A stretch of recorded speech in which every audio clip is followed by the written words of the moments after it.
Are you ready? Can't crush us. It don't really get no better than this the podcast that you're looking for. If you're really heavy into wrestling, hosted by the Mark. Energy that's so amazing. Gotta keep it entertaining. Rep the Can Crusher Nation. Yeah, you know what's going down in the ring. Lights out when you hit a ding ding. Knock 'em out like boom, bada bing. Hold it down, you can crown me the king. Gotta shout out to the Miz and Duke the Dumpster. We choke slamming everybody, power driving, hit 'em with a face buster. Yeah, this the show you need, and it ain't no need for waiting. Mark, hold it down for the Can Crusher Nation. All about wrestling and keep it entertaining. Can Crushers Wrestling Podcast. Time to break 'em, let's go. Yeah. Can Crushers. Yeah. Can Crushers, let's go.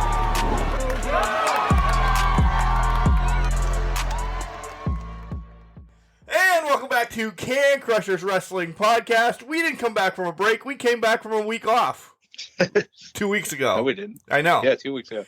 You're still on vacation mode there. Mentally, I am. Hello, everyone. Hello. There we go. Hey, we're on track now. Mark the Mark, and that's Sir Michael Jenks. Hope everybody had a great week of professional wrestling watching. But we'll get to that. Because we always have to check and see how each and everyone's doing. And I want to go first, Jenks. Yeah. I'm taking over first. I always do anyway. But did you watch the NFL draft?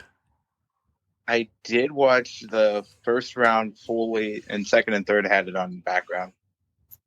I watched the first round until pick number 20, because then I had to go to bed, which made it for a late night. Well, that was the Steelers' big pick, wasn't it? It was. I was excited. I actually did a woo in excitement that he was still there. Yeah. I love the whole idea of Kenny Pickett, Pitt grad, staying with Pitt. He's one of the best. Yeah. So we'll see. We'll see about that. I can't wait to see that. Bucks traded out. I will say I did, instead of watching the traditional coverage of the show, I watched Pat McAfee's live coverage, which was fantastic and made the time fly by. See, I kept it generic, probably because if I would have watched all of it, I would have watched all of it then. If I would have watched McAfee, I probably would have ended up and it would have been late. Yeah, I don't think I went to bed till about 12:30, something like that. Yep, it was rough, but it was worth every minute of it. It was hilarious. They did a great job doing the coverage in that, especially when the trades started going through. Unbelievable first round for trades. Yeah, it was quiet for the first 10 picks, and then all of a sudden, I think they said they ended up with 9 trades overall. Yeah, all wideouts. Most wideouts, we'll put it that way. Mostly wideouts, which was unbelievable, some of the names. It was an unreal. Packers did not pick a wideout during that time, which was even more hilarious to me. Yep. Cody's wife is not going to like me saying that, but it was hilarious to me. She's a big Packers fan, did not like that the wide receivers did not get picked in the first round, from what I'm hearing from sources. From sources. Is your source Cody? She's I'm not going to throw. I'm not throwing my source under the bus. Beep beep beep beep. Anyways, but yeah, so yeah, the one guy on Pat McAfee's show is a Packers fan too. He wasn't as upset. There's a clip out there of him getting really pissed about the Jordan Love pick a couple years ago, which was absolutely hilarious because he does the whole show as a Mel Kiper impersonator. Oh god, so that made it even funnier. But yeah, he wasn't as pissed about not getting wide receivers because they got 2 good defensive players in the draft.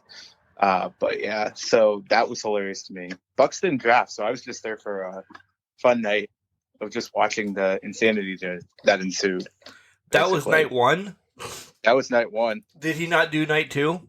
In through rounds 2 and 3? No, because he was doing SmackDown. Oh, that's right. Duh. Yes. Yeah. So that's why I just had it on in the background. I had NFL Network on in the background, just watching that.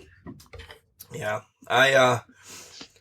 Friday, I kind of forgot that the draft was on. We had a doubleheader, though, Friday. No, that makes sense. So we only got home late, and I was like, I'm tired. I'm hungry. I lay down. I lay down till Saturday morning. Yesterday we had 2 games as well. They're really just moving games to when people can meet, essentially, because of this weather. They're like, Yeah. oh, you can play at 1 o'clock and then drive 3 hours to go play your other game? Deal. We have to. Like, playoffs are right around the corner. I mean, school's a month away from ending. I was going to say, they're pretty soon here, aren't they? Yeah. Like, maybe within the next 2 weeks or whatnot? Yeah. Or is it, yeah? Yeah, and we got probably a lot more games to jump in and combine and just figure out. And El County always has St. Mary's, Ridgeway, Johnsonburg / Ridgeway. Wait, I said that wrong because I said it so. St. Mary's, El County Catholic, and Ridgeway / Johnsonburg, and then they invite another team in. They have their El County tournament. Well, that's Wednesday and Thursday of this week, where it's pretty cool for baseball, softball to win that championship or whatever team it does it. That's Wednesday, Thursday of this week. Yeah. It's not part of your, schedule or for districts or anything like that. Oh. It's coming to that might be scrapped so they could use those 2 days to play games. Yeah. Because, you're making a schedule up in February. You're not thinking that it's going to rain or snow all of April. Right. And it did. You're hoping. Yeah. And it did. So now you're like, ugh. So yeah, I don't know. That's kind of, there's a meeting tonight that we're not privy to, but we'll find out about what's going to go on. So we'll find out tomorrow to see if that's to go forward with it or, if we'll be covering. I mean, we're clearly covering games those days. It's just, I hope it's the El County tournament because the kids kind of relax a little bit, but play a little bit harder because it's their friends that they all know everybody, and you can spit on them across the field, make fun of them, and not really spit on them across the field. Right, it's a good time compared you to can have fun. Yeah, and it's all centrally located, which is awesome. Nobody has to go anywhere, and we're there. So yeah. Other than that, I'm bummed. It sounds like you. You got a long week ahead of you. Either way, long month maybe.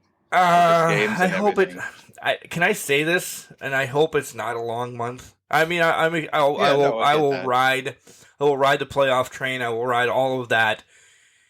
But I'm almost ready for break time because we had some football teams go deep this year. We had basketball teams go really deep into states, let alone just districts and everything. Right. It has been one season with maybe a 2-week break called Christmas. That is it, which is awesome. Congratulations to the kids and all of that, but holy shamoles, it's just been from the start of school until now. We're me and the other guy at the radio station, we're like, we're not going to talk to each other during the summer, right? He's like, probably not. I'm like, good. Seen you too much. No, I'm kidding. Well, that's it.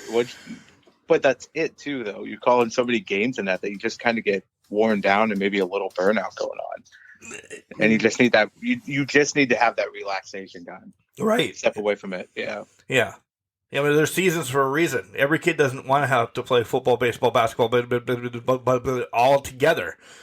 Right. They have. Which, congratulations to the kids. I'm not knocking this. I'm just saying that it's been a whirlwind this year in El County sports, so it's really cool.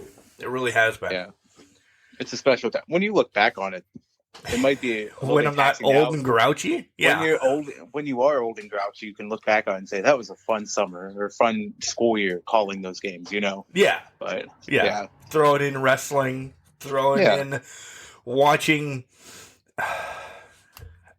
I streamed 2 events that I did not go to last night, but I've seen a lot of the matches. Okay. One was the IWC one, which I will watch it when it's up on the IWC network. I'll watch it live. And then the other one was, I would just say I watched a match because I will not promote this one place, but I liked the one person that was there. Shauna Reed was in Clearfield, Pennsylvania last night. Shauna Reed that's been on AEW, Shauna Reed that's been on the show, the daughter of 1,000 Maniacs. I didn't know she was going to be there. Not that, we stay in contact all the time, but I at least kind of am privy of, I've seen her schedule, but it was completely a surprise. I'm upset that I wasn't there to see her, because we chatter once in a while back and forth about stupid stuff on the old Instagram. But yeah, she showed up in Clearfield, so that was pretty cool. Yeah. Very nice. So somebody was like, hey, I know you want to see this match. It's on. Awesome. Cool. Thanks. So, yeah. That's fantastic. Yeah. Nice. Nice. Very nice. Very nice. Other than that, I will say this. This is my big to-do today. We did have a tag team drop out of the tag team tournaments. The Young Bucks had to go somewhere, so they dropped out of the tag team, the Can't Crushers tag team tournament. So we had to fill a spot. The video is up. It was posted a couple days ago. The video is up of who is taking over for the Young Bucks, as they're not in the tournament right now. And it's Corey Graves and Nate Goldman, the rookie. Wow. Yeah. Great rumble. I didn't have any other way to figure it out, so I threw them together. I didn't throw them together. The last two people in the rumble moved along. I won't tell you who wins a rumble. It's out there. Watch it. But yeah, they're a tag team. My goal is today, barring anything that Mama Jenks is going to yell at me about here in a minute. I've always yelled at you. Yeah. The tournament is going to be up because I have nothing to do today. The wife works. The son wants to be a bum because he's been working a ton too. I'm like, cool. Let's just be this bum family for a day. And the wife's like, I got to work. I'm like, all right, we can be bums. So the tournament's going to be up. Promise. Today. Unless I have to have surgery. Which you're getting checked out right after this. I probably am. And I normally just say, yeah, just to shut people up. Yeah. I think my appendix is going to blow up, folks. I think it's going to blow up. Yeah. From the symptoms you described, it's not looking good for you not to have surgery, but I'm hopeful it's not the case. I'm hopeful maybe it's something else is going on. Maybe you pulled something or something. But God, man, you gotta get that checked out. The show comes first. Show comes first. You're doing this is your Jordan flu game right now. It is my Jordan flu game. You're suffering through, making it through. So yeah, everybody be appreciative of what Mark's doing right now. Well, I'll take a picture of my appendix if it is coming out. I'll make sure I post it. Hey, Doc, can you take a picture of this, please? Now you guys have something to look forward to on the socials this week. If you weren't hyped enough for the tournament coming out, right? So, how was your week? It's our name of our podcast this week is Tag Teams and Appendixes. But my week this week, great. I'll forget that, so I'm going to write it down right now. Tag Teams and Appendixes. My week has been a whirlwind. I don't think I've stopped this week until today. Although I'm pretty sure I'm going to try to do maybe some mulch. No, it's raining up here. Oh. So it's probably going to be sanding down the table. Oh, we're back to that project. And I'm not saying that meanly, because I know you've just been crazy. Well, I need to put a heater up in the garage, I think, a propane heater, and then I can work during the winter. That's my project for it. I'm not a proponent for propane. Shit can go awry with that. You know that. Yeah, I know. Kerosene or something like that. You sound as stupid as I do right now. Yeah, well, that's true. I'm trying to figure out a heating. No, Mark, you're not stupid. No, I agree. Wait a minute now. I could build you up here, but we need to get you to the hospital, so I'm going to drag on you a little bit. But no, I just want to get a heater in there so that I can do stuff during the wintertime. That's kind of where my thought process is. Now, if it's propane, okay. If it's natural gas, maybe. I just have to figure out how to run that line out there. But the natural gas line will be harder. I'll tell you that. Because that's all digging and everything. When I said propane, I was completely wrong. I meant more kerosene. Well, yeah, I'm not going for the dugout heaters that run off kerosene and that. Okay. I've had to paint a sand in 20-degree heat with a kerosene heater before. That was not fun. Yeah, no kidding. Yeah. Yeah. You know. I do know. Anyways. But yeah, go on. Go with If you're doing propane, they have these like Mr. Blues or whatever that can hang right on your wall. You don't have to get the mega one that I have for the house, but there's littler ones that'll, just for your garage, as long as you disconnect it each and every time. Because it's really simple. It's just essentially your lighter is like your grill lighter. You hold the pilot in a little bit, tick, tick, tick, tick, tick, boom, and it lights, and then you can control the temperature on it. My mom had that model for a while at her house. So yeah, that's the kind I was kind of thinking of, but I haven't got it yet. And like now we're getting into spring and summer, so I don't really need it. So it's more of if we're going to go forward with this and make sure we have a space to work in the wintertime. Right. I'll get it during the fall. You should put that on your whiteboard though. You can get one. Yeah. You can get one of these. I mean, my big one I think was like $330, and it takes care of the house. So I know you can go a little bit lower, probably at $100, and then I'm sure you have a propane tank for a grill and everything. You just it's just going to be an easy transfer over. Just use that going forward. Okay. Yeah, it's going to get on the whiteboard here. The whiteboard is completely filled right now. I know I talked about it last week. Or the week before, one of the two, but it's time to start knocking some of that stuff off the whiteboard, Jenks. Now you're just being Mark. No, right. Procrastinating to the T's, but I just found some dirt. I don't know when my cousin's going to get it to me, but I found some dirt for the yard too, so I can start working on that. But yeah, so it's been an eventful week of just not that, but every night's had something going on, and then doing stuff professionally, trying to get things in line there. Looking at some things with that could come up here. We'll see what happens in the next coming months or something. See if I can get something to turn up and go right for me there. So it will. See what happens. It will. Yeah, I appreciate that. Yes, we'll. So you talk it into fruition, coming true. Yeah, you have to anymore. I've been talking it up. So my thing is big. I'm a big power positivity, new day guy. So that's what it is. I talk it up and believe in it, and things actually happen. So it's worthwhile. But it has just been a busy week. And then yesterday, had a birthday party for the Moochers. The Moochers. Youngest. The Moochers' youngest, who turned 2. So lady friend came up. We hung out for the day, and then she had to go back home because she's got to work today. So. But, yeah, it was a good day. Finally had a day to relax because I've just been running rampant.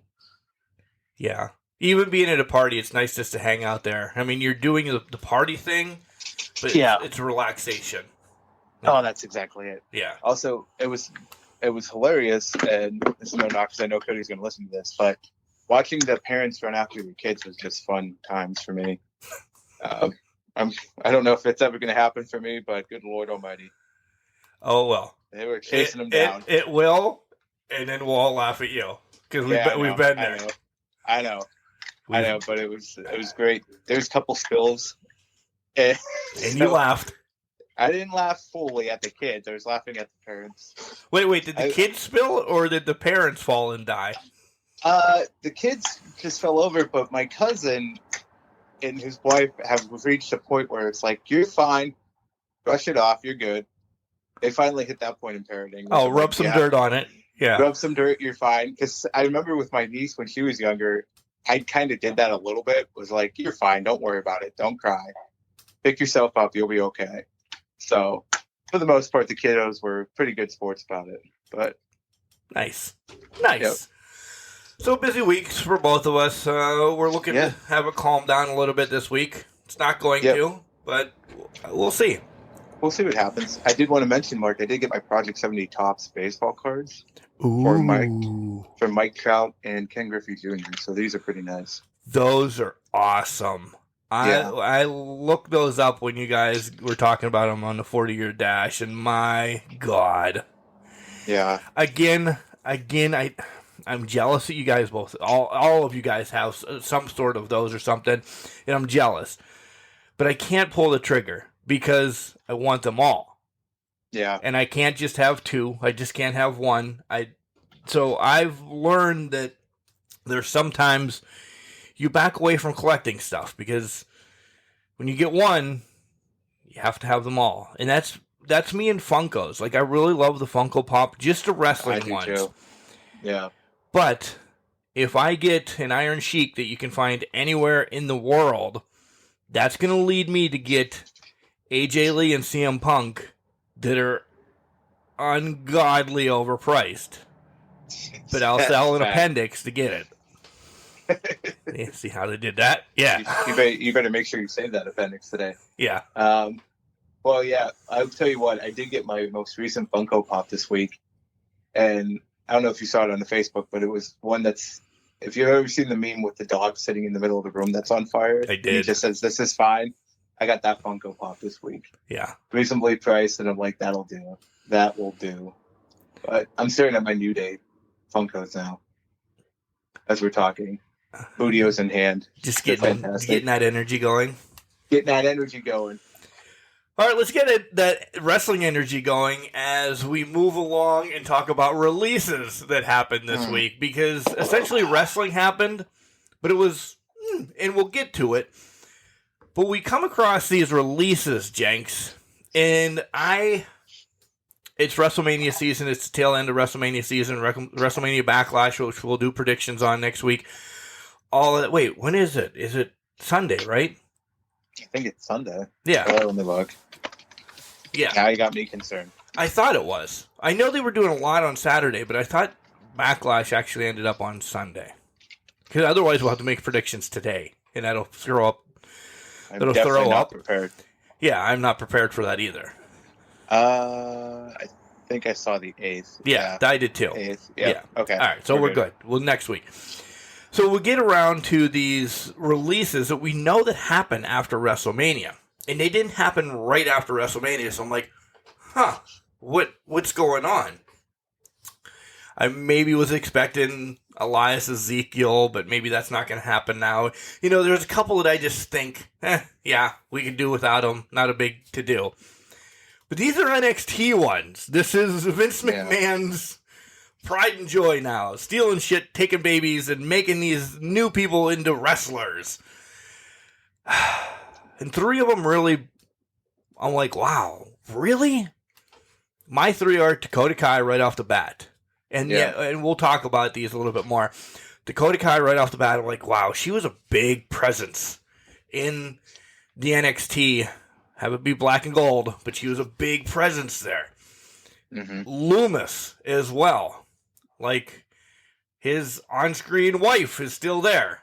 How are we going to get rid of Loomis? And then Harland. Like, all of them were kind of entwined into some storylines recently, maybe a week off. It legit just blew up storylines again. Yeah. Anyone on the list that really shocks you? Not outside of those 3. I will say the Dakota Kai one completely blew me out of the water. But then I read reports after the fact that she was going to leave anyways. So really, they just pulled a dick move and said, "We're going to pull you now, and we're going to end it now." The Harland one, they hyped him up so much, and he was hyped up so much. There was Brock Lesnar comparisons at one point to him, and now they've just completely tanked that whole thing. Yeah, he was in storylines too, so I'm surprised at that movement. And I don't know if he just caused enough, if he wanted more out of what he was doing instead of what he had on planned or what they had planned. So, but those were the 2 that kind of really shook me by surprise. Loomis, he has an on-screen wife, yeah. But outside of that, he hadn't really been doing much lately that I had seen. So I guess I wasn't too surprised by the Loomis move. He's already got bookings that he instantly. Of course, I follow him on all socials, but like his name came across that it was released, and he's like, "Hey, I got a booking next weekend already. Go fuck yourself, WWE. See you bye." Yeah, and And I will say Samuel Shaw, which is now his actual name, and he goes by in the Indies. That's a way better name than Dexter Loomis. And I think it fits whatever the character he's going to portray going forward is, because it seems like he's going to do the same character kind of going forward. Yeah, the Dexter thing always. I thought of the TV show Dexter. Anytime I heard of Loomis, I mean, I don't know if it was based off a little bit off that, but I always thought about the Dexter on TV. Two other ones that I was like, about Michael Bivins. Not Malcolm. Oh, Malcolm. Malcolm. Malcolm Bivins. That one. Yeah, go ahead. And then Peruto. Yeah. Those two were also, but the others, whatever. I mean, I'm almost to the point now, Jenks, that I understand it's a business. I do, and if they're not going to tote their money worth, they move along. Yeah. The downfall. Go ahead, because then I'll ask you the question. No, go ahead. I was going to say the Malcolm one. I forgot Malcolm slipped my head.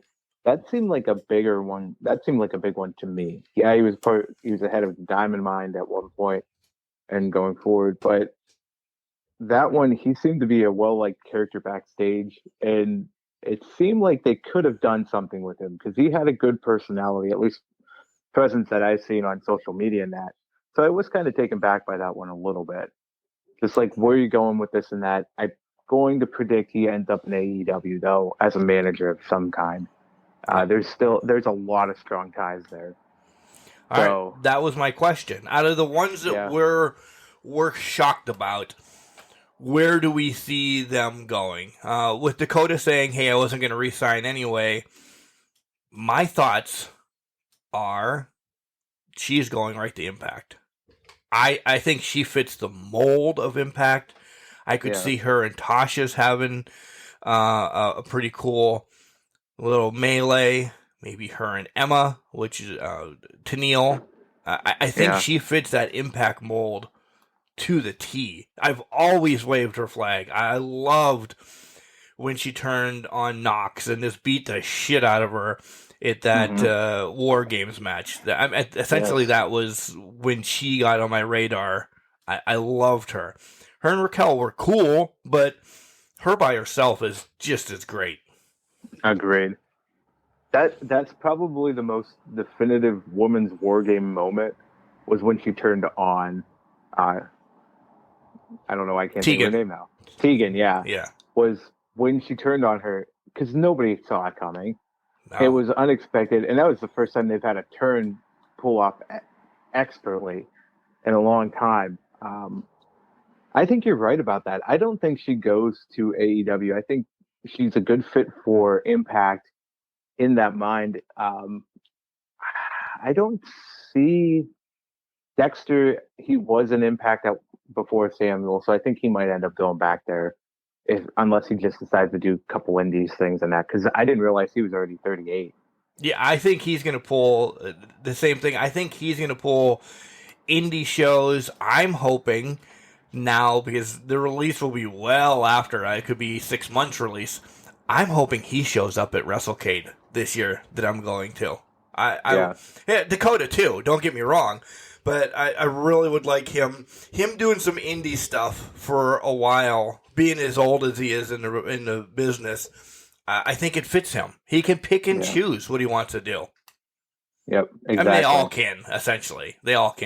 Yes, but for him, I think he has a little more freedom because he's such a veteran that he doesn't need to be tied to a company, right? To even get his name out there, get bookings, or get. He could do the Cardona thing. He could do the Cardona thing. He's not going to probably have as much success as Cardona is, but he can at least go down that route where he's a recognized name on every show that he goes on. Yeah. You brought up Bivens going to AEW, and I can't say no to that. I agree. I think that fits perfectly. There's a lot of people, and as much as you know that we love AEW, there's still some people that need some talkers. He's a talker. Yeah. He would fit perfectly. If you're going to say, Mark, tell me who right off the bat, I don't know right now. It's got to see how he comes in. You have somebody? I have a dream one. I don't think she needs it, but I don't think her current talker matches her style. I'm talking about Jade Cargill and Smart Mark. That doesn't work. And I feel like Bivens could come in and be the right talker for her. I think she's going to improve over time. She's not bad on the mic right now. She's very good at talking. So does she need it? No, but I think it's a perfect pairing. And to get Smart Mark off of her and have her step up her game, if you will, with Malcolm a little bit, I think would be a good one. Yeah. Now that you said it, yeah, I agree. The Harlan one has me perplexed, Jenks. Like, I could see him going to AEW and running Roughshaw, Rigshaw, whatever. New words again, guys. Yeah. I'm hurting. The other one, he could go to Impact. He could be built old as well to do some stuff in NWA as well. Something tells me, though, he's going to do a few control your narratives first with Braun and EC3 to kind of, for me, control your narrative is a place where people go and they do their complete own thing. They can shit on the wrestling organization a little bit, and I don't mean that they are, but they can completely do what they want without anybody else running it because it's ran by Braun and EC3, essentially. Wrestlers. Yeah. There's no Tony Khan. There's no Vince. There's no Scott D'Amore or anybody like that. It's legit, hey, this is Braun and EC3 running this. I could see Harlan holding a little bit of that grudge and go there. Because it's a harder type of pro wrestling to me. Am I wrong? I don't know. Nah, I think you're right on that. And honestly, well, I'll be honest. I completely forgot about control your narrative for a hot second there. So I'm glad you brought it back up. Because I feel like he could work almost a stiffer shoot work type style there to help flesh out maybe what his character could be in the future if pro wrestling is his future. Let's be honest. Let's throw that out there. If this is where, I don't know what else he would do, but I think he could kind of flesh out that ass kicker mentality. A bar bouncer. Maybe he ends up on bar rescue. Sorry. Maybe he does. Who knows? To be honest, I don't know what he could do. I mean, they plucked him out. He was a highly touted person when he came out. So maybe that would help him get that kind of ass kicker mentality behind him, just to get him to the next step or where he wants to go so that he could be a more lethal, impactful person when he enters, say, an Impact or an AEW. Or because WWE has done it before, maybe they bring him back as a more established person. But I think he's got a lot of work to do to get himself in a proper position to get anywhere close to that. I do too. And we don't know. I didn't deep dive into them because normally, let's just say this to cover Jenks and my ass, normally NXT contracts are 30-day outs. Boom. Right. You know, so we're looking at Memorial Day, essentially, that they can sign anywhere they want. And I'm rounding. Yeah. They can sign anywhere they want. So, I don't know. If it's 90, then we're looking at Labor Day, essentially, before they can do anything.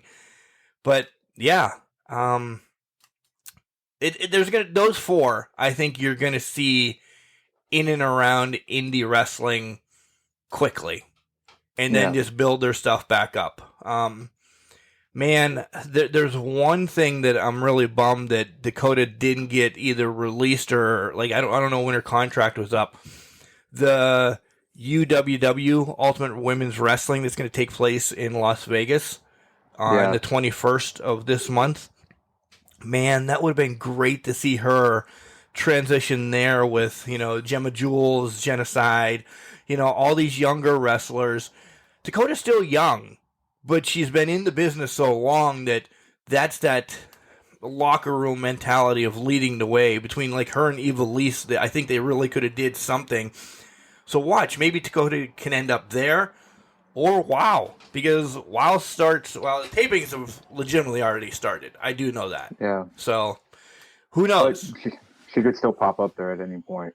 Yeah, and then those two that I mentioned, those women's organizations, or even what the hell's her name, Thunder Rosa's Mission Pro, they let you work other places. Yeah. So maybe they do some WoW and then do some Impact. And then Chelsea Green does it. Tessa did it. So yeah. Yeah. Dakota's future's bright. I will say that. Well, yeah, and how about when I named her underrated wrestler, the women's wrestler, back in the Slammies, and now I'm thinking about it, she's released. Now she can show that the Crushies, Slammies, whatever. My bad, guys. My bad, guys. Whatever. All right. I got it wrong. Send your resumes to CanCrusher69 at Please do. gmail.com for the new co-host. Yep, I'm putting in my 2 weeks. But You are yeah, lying. so but yeah, so that's kind of with the Crushies. When I named her underrated women's wrestler, now she can just go out and do that now. Yeah. And finally break that mold and kind of break that distinction and show what she can actually do, which I'm kind of excited to see. I am. Before we dive into wrestling, Jenks, any other hot news that you want to take care of? No, but I did. Well, there was one thing that I did see because you brought up Braun's name. I saw he made a comment about that he was going to be performing at the AEW Forbidden Door pay-per-view at one point. I don't know how valid this is. I know it would never happen, and I would probably suggest that he was just blowing smoke up people's asses at that point. But I had to have a laugh at that. All right, if you want to laugh at another one, check out Ryback's tweet about Vince and his mother. Ryback. I really hate comparing this because the disease I'm going to mention, it crushes people. It changes people's lives, families' lives, and everything. Ryback is nothing but a cancer to professional wrestling. Like, what he is trying to do, and I don't know if he's trying to think he can work his way back into good graces with Vince, making comparisons to the Ultimate Warrior and him, and then Vince's mother being a whore, and if you don't follow Ryback, he's almost on the same page of hating people as the Iron Sheik, but the Sheik does it, I think, funny sometimes. Ryback just does it like, I'm probably on his list now that he's going to come and eat me or kill me or something. Yeah. Like, he's just a horrible human being. Yeah, when Sheik does it, it's an old cranky man getting out frustration, right? And Right. I'll probably get a fuck you from Sheik on Twitter, maybe. Hopefully. But hopefully, if that happens, I'll frame it. But Ryback, I think he says fucked up shit to just get views. He's got Get to. attention. It's an attention-seeking thing. I saw there's somebody's like, in honor of Ryback tweeting something stupid. I went back and watched the Table of Three where Daniel Bryan, and I think it was Dolph Ziggler, were just shitting on him to his face. And that was hilarious. And then there was a couple clips of that. So, but Ryback is, to me, he's just an attention-seeking jackass who just wants people to know he's still around. I haven't heard him wrestle. I don't think you're going to. I don't think you're going to either. I was just going to say that. Yeah, I don't think you're going to either. And I was going to follow that up with, and it's probably good riddance that he's not. He's just not worth the time, and people just need to start ignoring him when he says those stupid comments. Could you see him showing up at, Revenge takes place in Erie, IWC takes place in Pittsburgh, Imagine is in Altoona, and there's a lot of younger, indie stars on those cards, just coming out of training, this, that, or the other thing.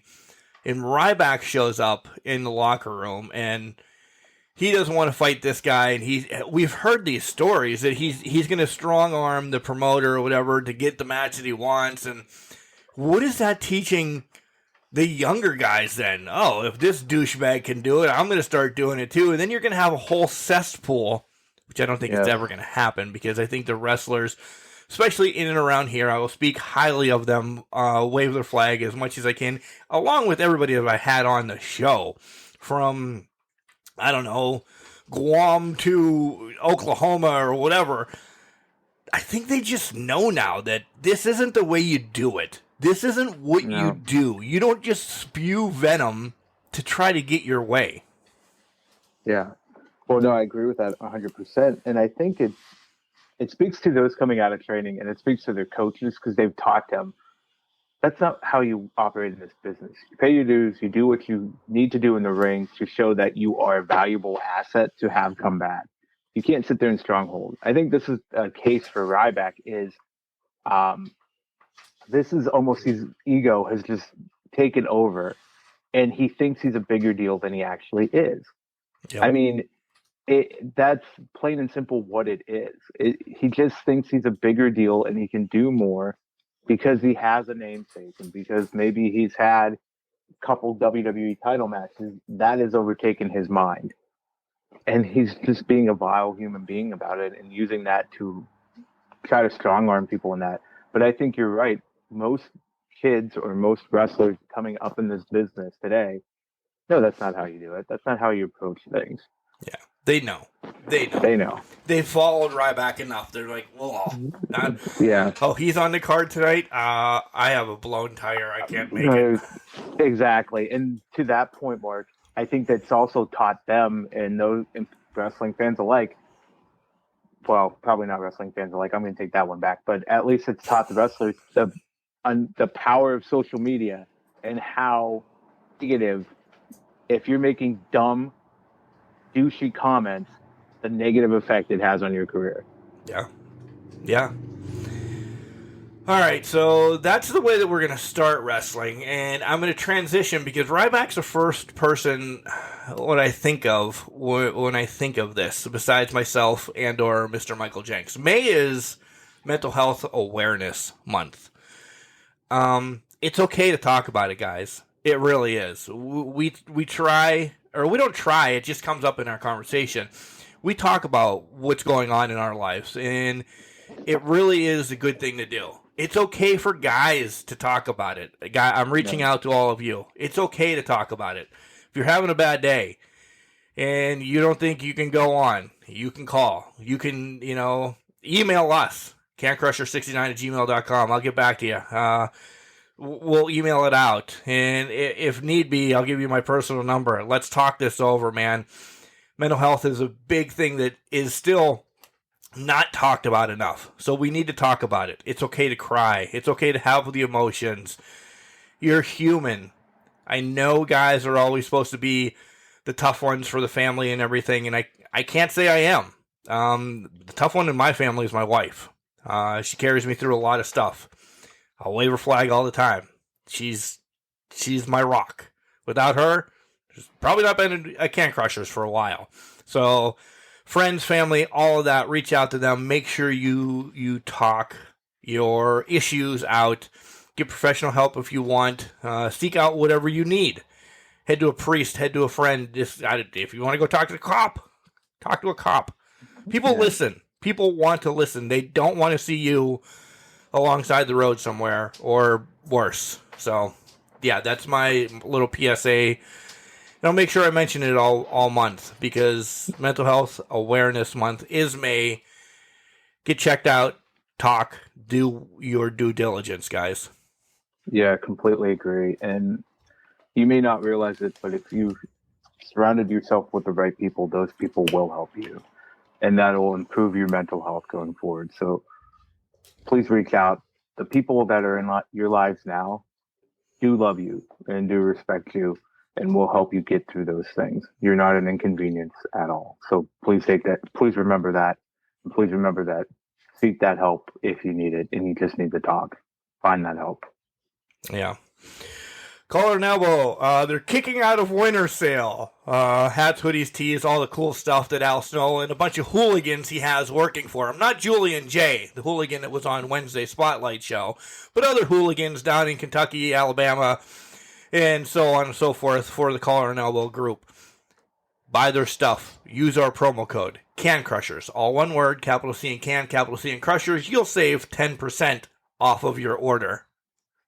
That was all right, wasn't it, Jenks? That was very good. Yeah. Good job. It's like I knew what I was doing there. That one was a shoot.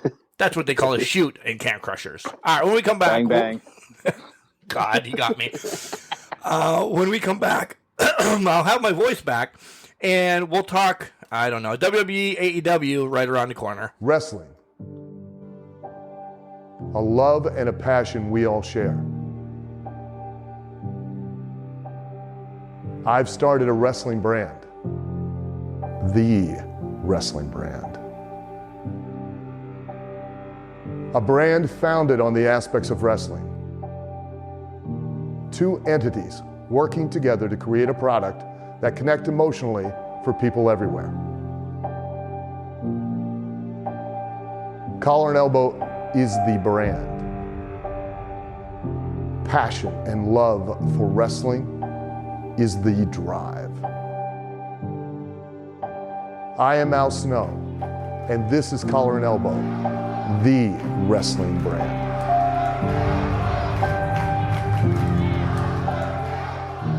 What's going on, you guys? This is the CEO of Shane Taylor Promotions and the baddest of all time, Shane Taylor, and you are listening to the Can Crushers Wrestling Podcast. And welcome back to Can Crushers Wrestling Podcast. I'm Mark the Mark. He's Sir Michael Jenks. Jenks, we just heard from somebody that brought it back to Can Crushers. I wonder if he's going to show up anytime soon, because he is still very much linked to ROH, which is a subsidy now of AEW, which we're going to talk about. Big Shane. Yeah. Look at you tying everything together, too. Impressive. My Michael Jordan match. It is your Michael Jordan match. You're doing wonders today, by the way. The question then becomes, when would he show up? And we could fantasy book that all day long. I want to see him against Joe yesterday, but that's just me. Yeah, I would agree with that. That's just me. Agreed. I think it's sooner than later. I really do. I don't know. I think I'm getting the ROH bug again. I think they're leading us just down the right path, and I think we talked about it last week about, are they going to split? There's going to be another TV show coming out. I'm not ready for another TV show right now, but I don't miss wrestling in general, but I make sure I watch what they're doing with the ROH matches, because I want to know where this is going. So it's a story within a story within a story, right? Yeah, exactly.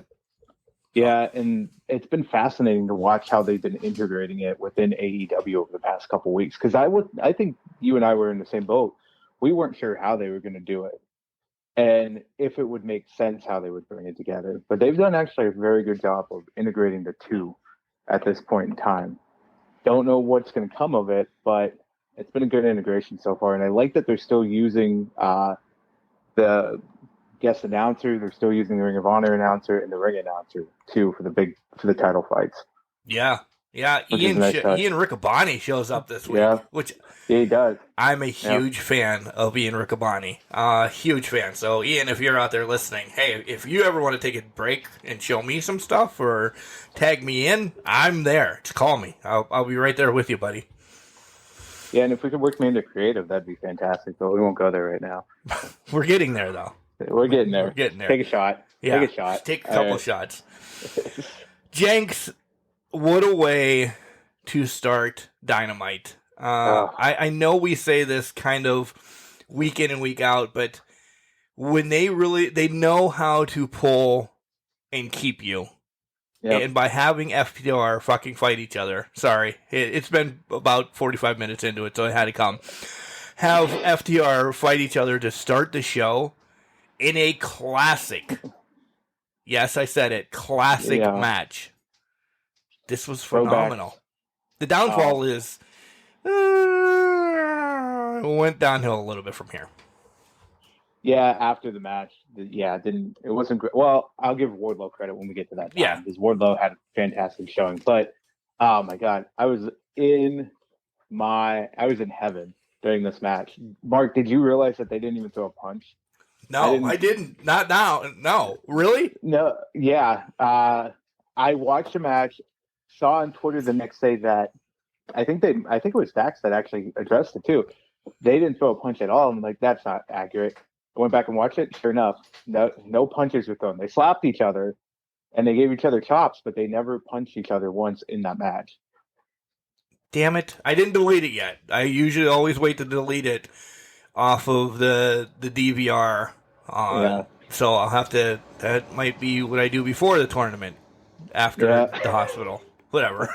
Yeah, you'll figure out your timing. But yeah, I might have some time off. I don't know. Yeah, that's true too. You might have plenty of time off.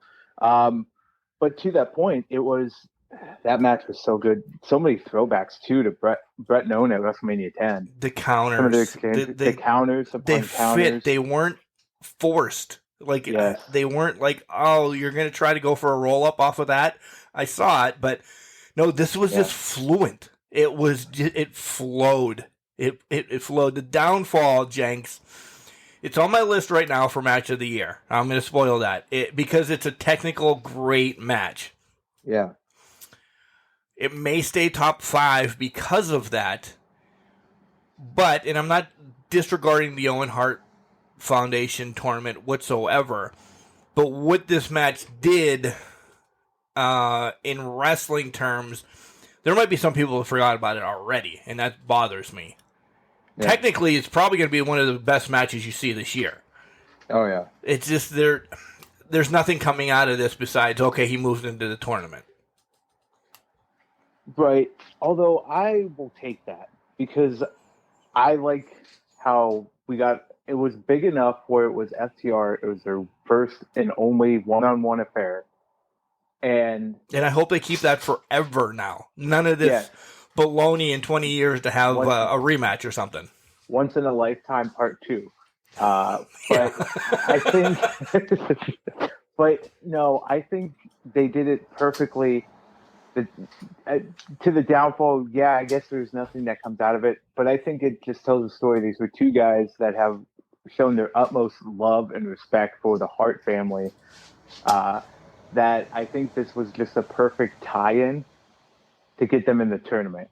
And it gave me a feeling of, when Gargano and Ciampa versed as tag team in the Cruiserweight Classic.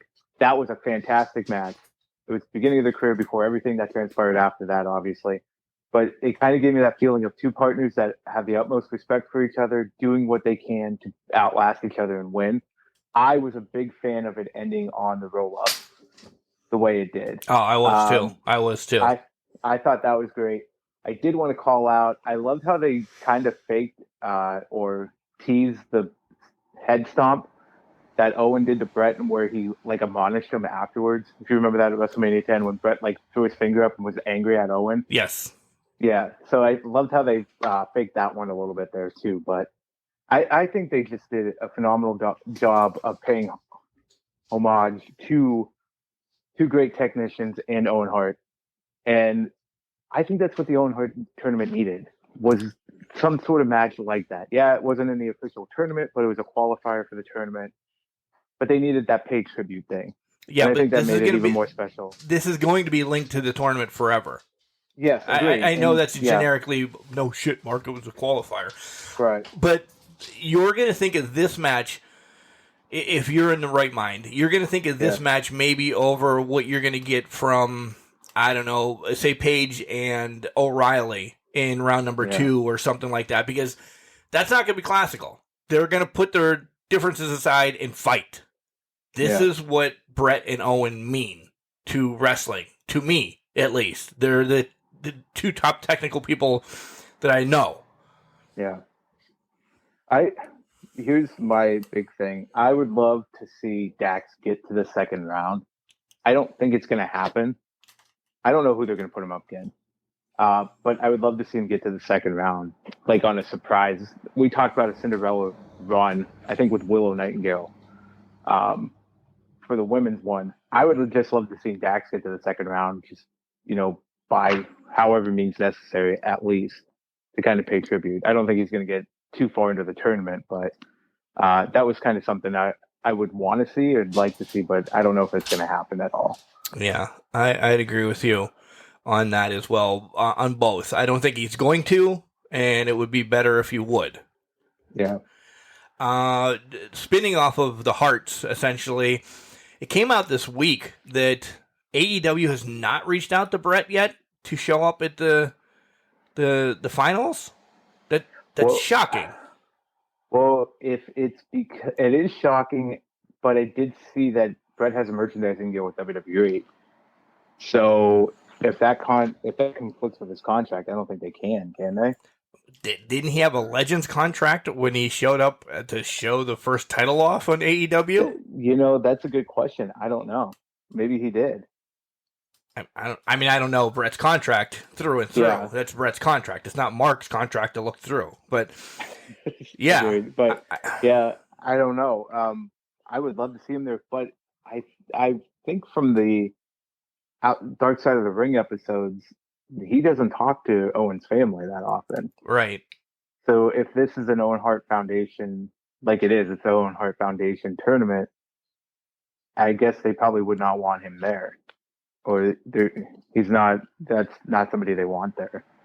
Yeah. Which is sad and upsetting, but I can understand that. Right. And I will I will say this, no disrespect to Brett. I want Oj and Athena there first before anybody else. No, agreed. So if Oj and Athena are there and Brett's not, excuse me, it's a win for me. Yeah. So, yeah, that's just my little part. No, I agree with that. Next out, Punk comes out to chit chat. He's pumped up. He praises the locker room, all this happy horse shit, and we get cowboy shit coming out. We knew this was happening. We did. But it still shocked me a little bit. And I don't know why. I'm like, oh, they're really going to do it. And the more and more, because everybody on Can Crushers and Jenks knows that I twist stuff more and more all the time. Is Punk winning the title? I kind of feel like he is. Yeah, I do too. It seems to be going that way, and it's telling me that we're coming upon time for a MJF title reign. Yeah. Very soon. I think if Punk wins the title, we're getting a transitional championship out of him. I do too. It's quick. It could be a Wednesday night show. It could. I'm telling you. Don't they throw Fyter Fest or something in here real quick after Double or Nothing? It's Fyter Fest or it's Fight of the Fallen. One of the two. One of those two is up next. It's gonna happen. MJF said he was not done with Punk. Yeah. So unless he's coming out and screwing him out at Double or Nothing, which I don't think is going to happen, I think MJF's coming after that title next. Right. I don't see, and we'll get there when we make our predictions, but I'll spoil a little bit. I don't see how MJF's going to be able to come out after Double or Nothing. Yeah. BCC, which I love that, by the way. BCC, just quick and Rolls easy. off the tongue. It does. Rolls off the tongue. Against the Nightmare Factory, and I don't know what. I'm glad that they listened, and I know they did a spot the last couple of weeks where all three of them were doing something, but then it went into a one-person finish. Yeah. They did what we asked them to last week. The match has to end with all three of them in a finisher. Yes. And it happened. So they're listening. It did. They are listening. Thanks again. You're welcome. Assuming checks in the mail for us. But yeah, they listened. Other than that, I mean, it was what it was. They beat the piss out of QT and his boys. Yeah, they did. Yuta took the brunt of the damage, but at the end of the day, he looked the strongest. He looked even stronger after that. So, yeah. Good to see. A couple promos that if they spark you want to talk about them. If not, we can move along, because even though it was Britt, nothing really came out of it yet. There's going to be a tag match, but there's a tag match before the tournament. Then we're going into another tag match with Starks and Hobb. I don't know if that's going to happen before Double or Nothing, or it's going to happen at Double or Nothing. whenever that challenge for the tag titles is. I'm kind of looking forward to that, although I don't see them taking the titles off. I will be pissed if they were to take the ones off of them.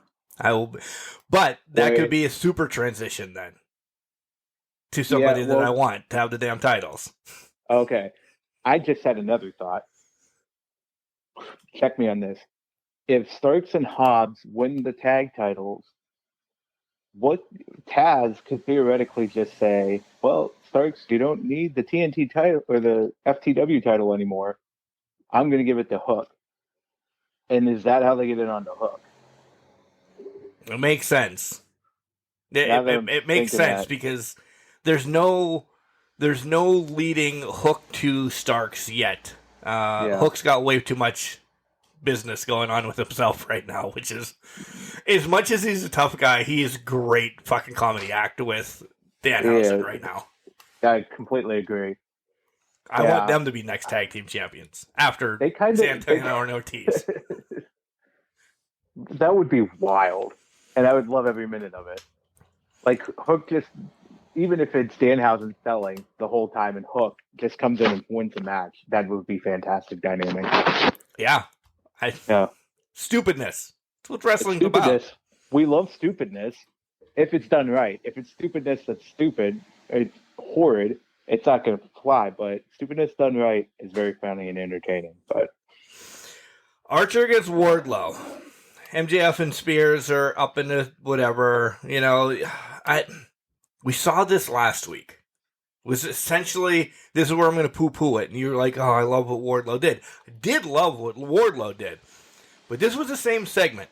Take out Wrestler X, put in Archer. Take out Archer, put in the next guy. I mean, we're getting the same thing, essentially. It needs to transition to something else. Wardlow still looks strong. He looks great. I will always wave his praises. He's my homeboy. But didn't we get the same thing, Jenks? We did. And this was something, I don't know, I can't remember if we brought it up last week, but the Murder Hawk just does not seem like a legitimate threat anymore. We did. Exactly. Yeah. I couldn't remember when exactly we brought it up, but he just doesn't seem like a legitimate threat. Now, I'm going to praise Wardlow because I didn't know he could hit that crisp of a Hurricane Rana or Swanton, but, that was something... You're right. It's plugging in Wrestler X for Y, and next week we're getting the same, and you can't teach that apparently. But will that be even more dynamic, or is it just we're just bringing in hired guns to do the job? And I would kind of hate they're building momentum. If it's who I think it is, he's building himself up to be in a better position next week, but he just comes into job to Wardlow. I was going to say that's a soft booking for him, if it is. It is a very soft booking. Even if you're 7 foot tall, that just does not seem like the best way to use him. That's why, prediction, probably going to be wrong, I don't think it's a match. I think it's a hit. And we might be foreshadowing Jericho for a minute here, but I don't think this turns into a match. I think this is a complete and utter destruction of Wardlow next week. It never gets to the match. And again, I'm all right with that. It's different then. If the 7 foot tall guy and his little buddy, is a little buddy coming in with him? I don't know. It has not been referenced. Yeah. But, I don't know. If it's just a hit, cool. It's different. I want to see how they do the hit, how Wardlow bounces back from the hit, and all of that. To see William Morrissey taking 6 power bombs, or maybe he can't power bomb them, so he finishes them with the swanton off the top of the rope, or a spear, or something like that. Yeah, it's got to be different. It has to be different. I think. Excuse me. We're doing this handcuff thing, handcuffing Wardlow to the ring so he can't get MJF, right? MJF has about a 100-foot head start, maybe even more. I can't do building schematics and shit. Yeah, especially since it's Whatever up about that's geometry, 25 he's feet. in the fucking suite. So here's the thing. He's always in handcuffs, coming to the ring and out of the ring. Somebody's got to attack Wardlow while he's in the handcuffs. When do we see Wardlow break out of the handcuffs still? That's exactly it. When's Wardlow break out of the handcuffs? When does somebody attack him in the handcuffs? I think next week we get the Wardlow's attacked in handcuffs angle of this. The following week, Wardlow breaks out of the handcuffs. Because he's at that point, he now knows he's a marked man. I think next week, for lack of better terms, is a come to Jesus moment in those. Because right now he's feeling it. He is feeling good. He knows that whenever he gets his hands on MJF, it's going to be domination. He needs to have that. You're not as strong or powerful as you think you are. And MJF is in total control of this situation. Yeah. It needs to happen at some point. I think it's next week with you, Mr. 7 Foot. So I'm not good with stars and moons and what I don't even know what it's called. Astrology? Is that what it is? Yeah. All right. I'm glad you took a guess of the name because I had no idea where you were going with that. I think it's astrology. I would think. Yeah, I took astrology. It, You're right. I took it in college the second time around. And I still don't think I got better than a C. But nonetheless, is a galaxy bigger than a universe then? Because when Jericho was talking, he was talking to the AEW Galaxy. Clearly, that was a shot at the universe at WWE. So, which one is bigger? I don't know. Is it bigger? Yeah, because you have galaxies inside of a universe. Oh, okay. So he kind of. I'm disappointed in Jericho then right now. I've been waiting all week since Wednesday to talk about this, by the way. He essentially said the WWE Universe is bigger than AEW right now, which yes, it is. But as wrestling, you don't want to admit that, right? You don't, but I don't think you could have. There's nothing bigger than a universe right now, as far as I know. Do we need a scientist on the show next week? We might need a scientist. Do we have any professional wrestling friends that are scientists? Yeah. Jimmy Nuts used to be. He was some type of rocket scientist. All right. Maybe we need to get him on here. But anyways, it might have been a trademark thing. They couldn't say universe. Clearly. Yeah. But yeah, I guess AEW Galaxy. Maybe he's going to introduce a Galaxy champion at some point. Don't you already have that introduced? We have that introduced in for Harambe, but AEW doesn't have that. Okay. So maybe they need a Galaxial champion to fight off the evil demons, and Jericho's the perfect person for that. When does he go to God mode or deity mode? Because he was already a demo god. Right. So when's he go into God mode here? That's the next step, because I think he's good. Obviously, he's starting to parody WWE. Clearly. In many aspects of this. So when do we get to God mode? When do we get to Burn It Down? The Drip King? When do we get to those portions of it? Jenks, I'm glad we poked some fun at this a little bit, because the in-ring portion of this was fucking awful. Awful.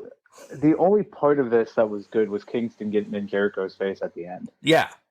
Yelling at him about not knowing what a hit is. When the two that could talk, and I'm not disrespecting the other ones, but when the two great talkers could talk and sell this, it took 10 minutes to get there, though. Yeah, it was rough. I mean, I like Santana and Ortiz, but that was not their strongest segment. No. Yeah. And Garcia's still not there. No. And you guys know how I like 2.0. And Hager does the right thing. He just stands in the back and looks tough. That's Hager's doing the right thing. Hager's was the best one this week, besides Kingston. He was on the mic. This was rough. I'll tell you what. What's his name? His name's Big Daddy, right? Squarehead. I think so. I don't. Sags Jr. Yeah. His facial expressions are over the top, but sometimes. I will say pop, because he just looks like he's just about to explode. His face is so red, saying bubble gum sometimes. It's ridiculous. Now, what did you think? I don't know if you wanted to go here next, but what did you think of the attack in the parking lot with that lovely fireball? Let me wrap the fireball and the powder that we get from the next match that we'll talk about into one. I was so glad to be back into 1987 because I fucking lost my shit for the powder because I haven't seen it since Mr. Fuji. Mm-hmm. And two, when we got the fireball, I was gratified the rest of the night. I don't even know if that's correct placement of that word, but you understand. I'm like, oh my God, we got mysterious powder and a fireball on the same night. You usually don't get that in the same month of wrestling. So I got both of my childhood ways that people lost matches, and it did nothing, but it's okay. It was part of the story. I meant for like the matches, the wins and the losses. I mean, clearly Kingston lost his face because it was so close to his face. His face. I was pumped, Jenks. I was pumped. It was a nice little throwback. I think AEW Dynamite this week was more of a throwback tribute show in some aspects because you had the great technical match to start off the night. Then you had the powder. Then you had the fireball. I think it just made. I won't say it was as gratified as you were, but I would say it was a nice change of pace. I think for AEW. Yeah, because they don't overuse it. They don't overuse the theatrics like WWE has, but WWE is again an entertainment show. So I like this little bring in of, hey, let's throw powder in people's faces. Let's do the fireball type thing. And the fireball was so on brand for sports entertainment that it fit perfectly with Jericho doing it. Agreed. I wouldn't have wanted anybody else to bring the fireball out yet. Perfect. The Deeb and Sheeta Philadelphia street fight. This was good, but apparently Xfinity wanted to have some issues just during this match. So I got spotchiness in this match, so I didn't get to see this whole thing. And when you go back and watch it, and I didn't get on the internets and watch it, I tried to rewatch it off of my DVR again. It does the same thing on DVR, Mark. You're an idiot. If Xfinity's down, Xfinity's down. So I didn't get to see all of this, and I just didn't get around to it to rewatch all of it. But it was hard hitting. It was crazy. Yeah. And then I saw the picture of Deeb's face the night after in the morning going to work, and I'm like, holy fuck, she got hit by a tractor trailer. Yeah. Like, I didn't think they were waylaying like that. They sold me. I want more of this. I agree. I didn't realize Deeb got hit like that either until I saw that picture. That was an intense black eye. This was a good. I hate to tell you, Mark, but I feel like this was the blow-off match for the two. This sucks. This was a good, intense match between the two. It propelled Deeb into what looks like a shot at Double or Nothing because I think she's going to be the person in line for the title. She was number one in the rankings going into it. So it looks like it's Deeb versus Thunder Rosa, which will be a phenomenal match. Which is a rematch. Don't get me wrong. It is a rematch, yeah. So I think it's a good... I think it was a good blow-off. It sucks, yeah. But this is something like Thunder and Britt. This can be revisited once a year for a short little rivalry. Put it in some sort of stipulation match as the blow-off. Because these two women are going to go at each other every chance they get. Although Deeb, I don't know how much time she has left in the ring. There was my next question. Yeah. Do we see Deeb take it from Rosa? Because she's so hot right now. You could hate her or love her gimmick.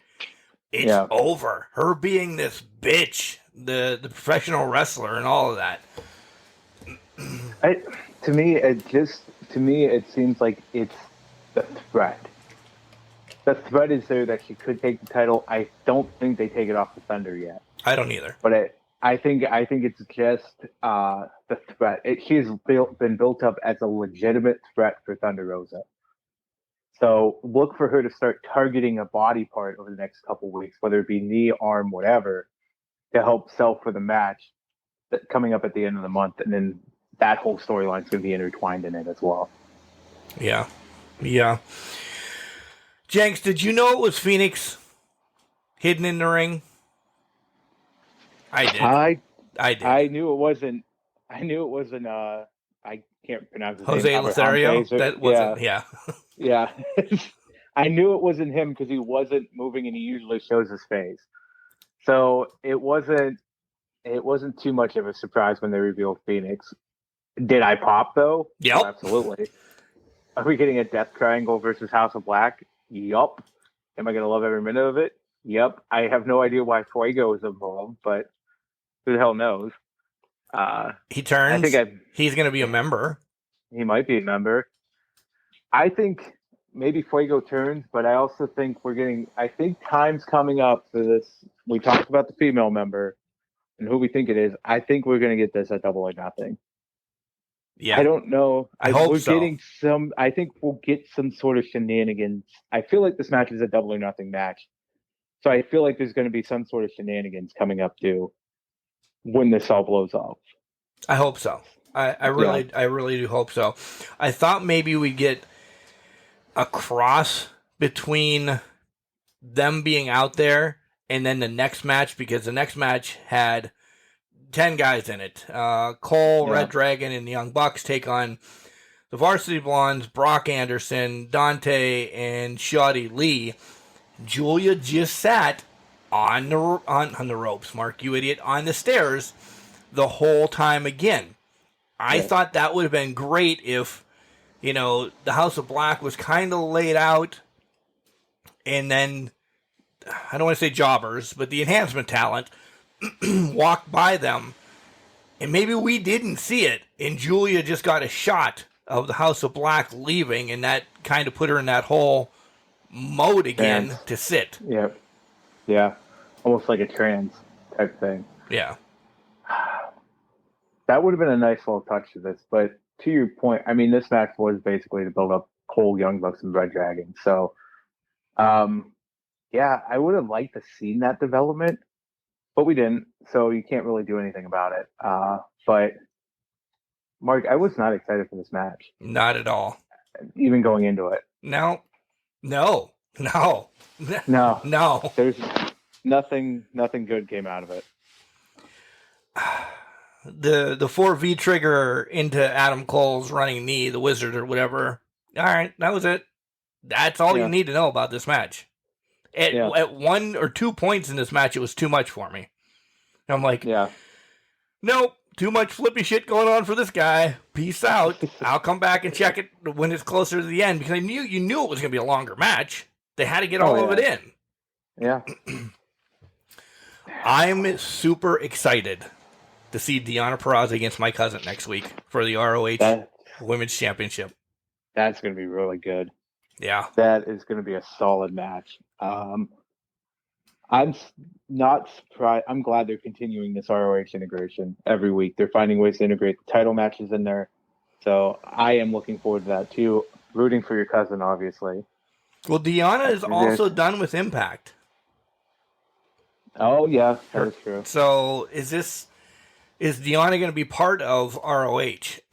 I would imagine she is going to be part of ROH at some form or another.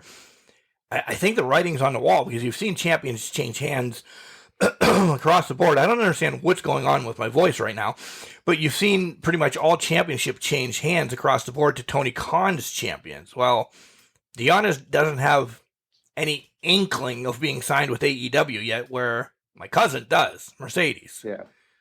So is the writing on the wall that it's going to be Mercedes that gets it? Good, great. But I wouldn't be upset if Deonna ends up, beating her as well, because then that essentially means Deonna's there too. Yep. Well, I think that's how you determine if she's a part of AEW or not. If Deonna gains the title, in this case, then she has to be under full-time contract, or at least in a contract that'll allow her to wrestle for ROH Impact or ROH AEW and on the Indies, because I think she has some dates coming up. Yeah, still on the Indies, so she's probably going to be in that mixed scenario. But she's probably going to be welcome to All Elite if she wins. If not, then yeah, it's Mercedes. And then we'll have to see who would be the one to take it off of Mercedes, though, off of your cousin, adds another interesting element to that. I don't know. I'll throw her out there. Is Britt just AEW? Because can Britt transitions over to ROH as well? Britt and Deanna has had great matches on the Indies, guys. If you haven't seen them, search them up. I wouldn't mind seeing that. There's so much play with this woman's, I want to say, roster that they're building between AEW and ROH. There's matchups there that are going to blow the fucking roof off the house if it happens. Yeah. So, I don't know. I don't know either. There's so much potential for this. Yeah. So many potential matches and so much potential going forward that we're seeing it come to fruition very slowly, but very much. It's almost there. We can almost grasp it. Almost. I took a shot of Gatorade. I'm going to have to get a bigger one during our timeout here coming up. TNT ladder match. Jenks, there were some injuries. There was some shit that went down. All in all, Sammy's okay because he wrestled AAA last night. Him and Ty, I guess, are tag team champions now down in AAA. What the fuck are they doing with the TNT title? Why did we need Sammy to win it, to lose it to Scorpio Sky the next week, and we're still just setting up a mixed tag? This mixed tag match is starting to piss me off now, because we're doing all this for the mixed tag match. And the downfall is, I'm going to hate, and I don't want to say this is all for Paige Van Zandt to get her training and get ready. That's why this is extending now.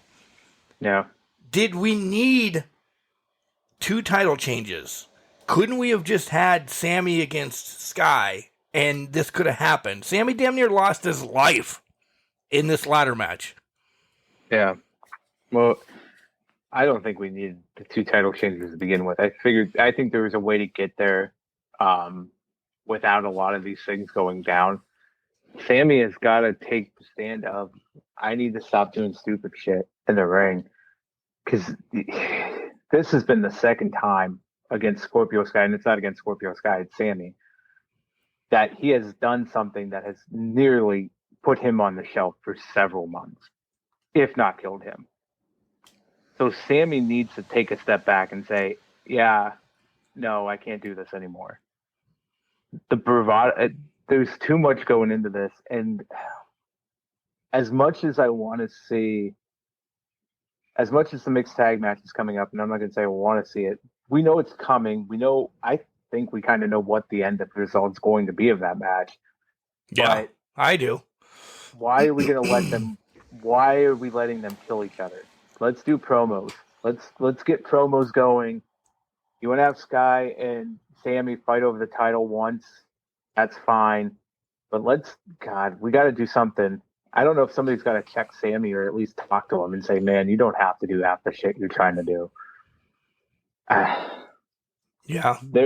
I think the match, and again, more important about the person's health, but the match suffered after he took that fall. Oh, immensely.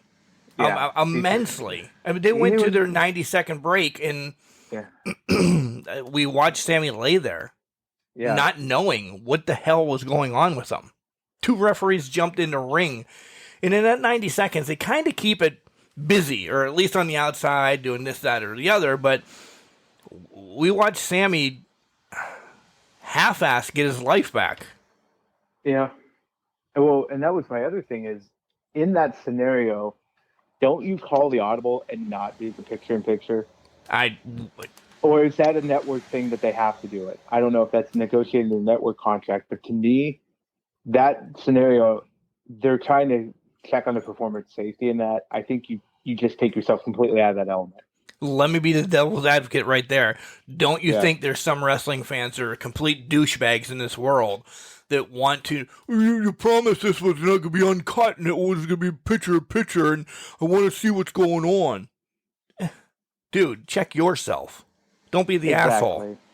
Exactly. This is not, you can bitch about it being uncut, but this is about somebody's safety. It's not about you. It's not about what you get to see. Safety overrides your need to see things uncut. I'm sorry, it does. Yeah. And I don't care who you are and what you think you deserve. You don't deserve, if they're trying to get somebody healthy to see if they're okay to continue a match, you don't need to see that.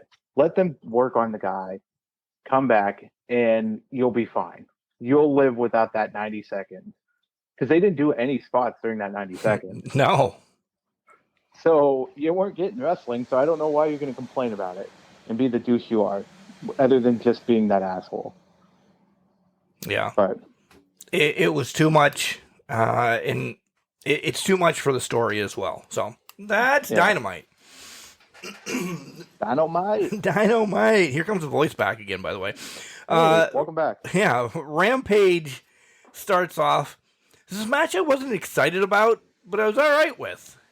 But I don't still know if I want to see it again, of Darby and Swerve. It was good. They've worked years together. You know this. I don't know. What's like, Darby to me doesn't fit the Owen Hart tournament. No, but I think to that point, it's a pillar being put in the tournament. Because I don't think any of the other pillars are going to be, their pillars for the future are going to be in the tournament. No. I think they just needed one person in there, and I think Darby was the best option, which may prevent us from seeing Sting dive off the shit again. Touche. Hopefully. Touche. We'll see. But yeah. Quick ending, though. Like, they did all this stuff, Sting comes out, and then boom, quick ending. I'm like, oh, wow, they're up against time again. Yeah. By the way, it looked like Swerve kicked out. It did. Yeah, it did. Yeah, his shoulder is definitely up, but we're not going to go there. But yeah.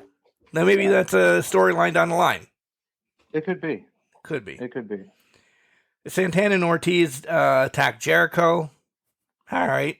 At least we're running a little bit. I still don't believe that Santana, Ortiz, and Kingston are going to beat 5 guys. And definitely not the Hamburger Shop. But still.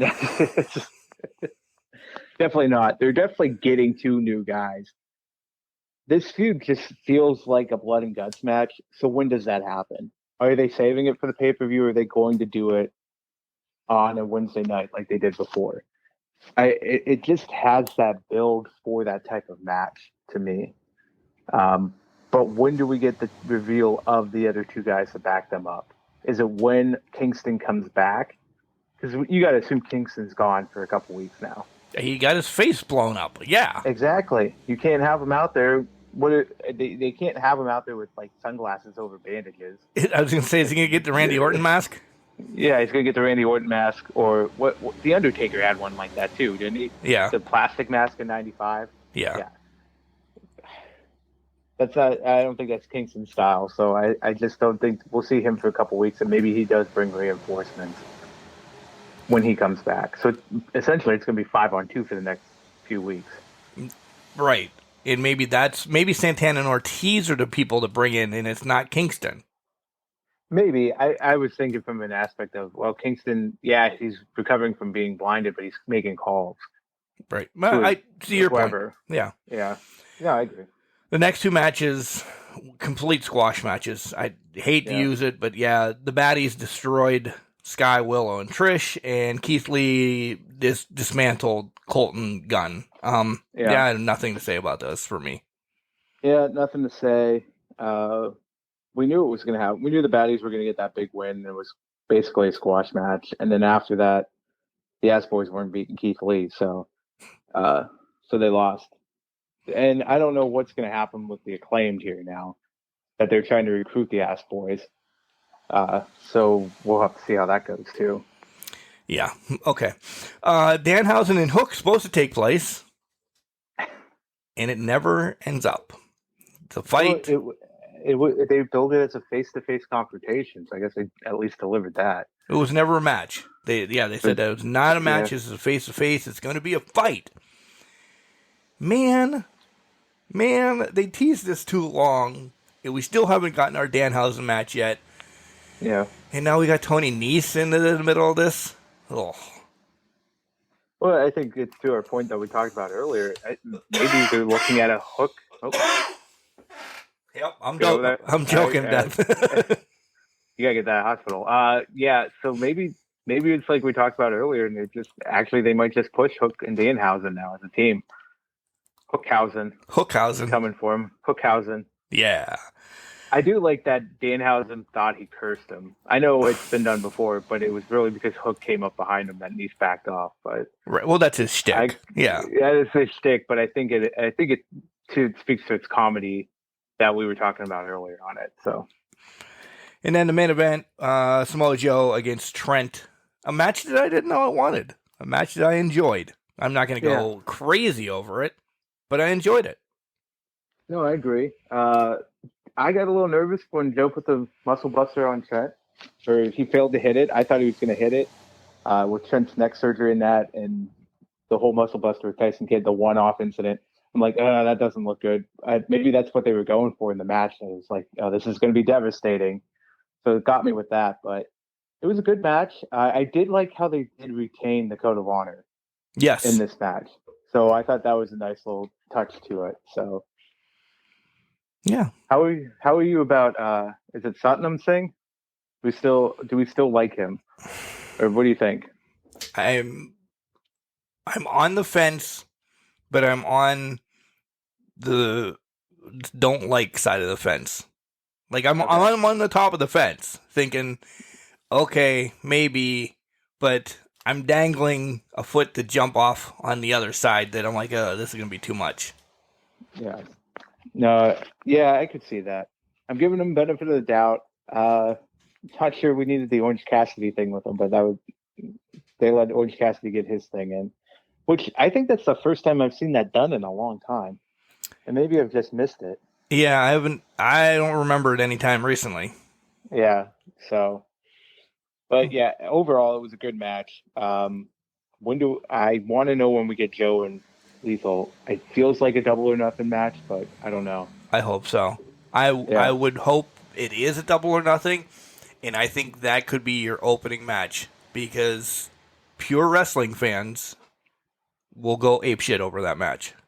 Oh, and that's a great start match to any pay-per-view. Because I don't want it buried after a blood and gut match or something.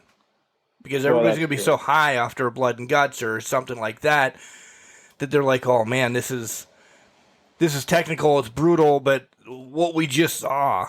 So, yeah. I don't know. Yeah, I agree with that. I don't think they can do the blood and gut match at pay-per-view, to be honest. Now that I'm thinking of that. Yeah. It has to be the main event. There's nothing you can do after that. Right. So, yeah, and this, oh my God, Joe and Lethal, to your point, that'll get you off to the fast start that you want. And you desperately need out of that one spot. So, it'll be interesting to see how that goes. Yeah, let's hope.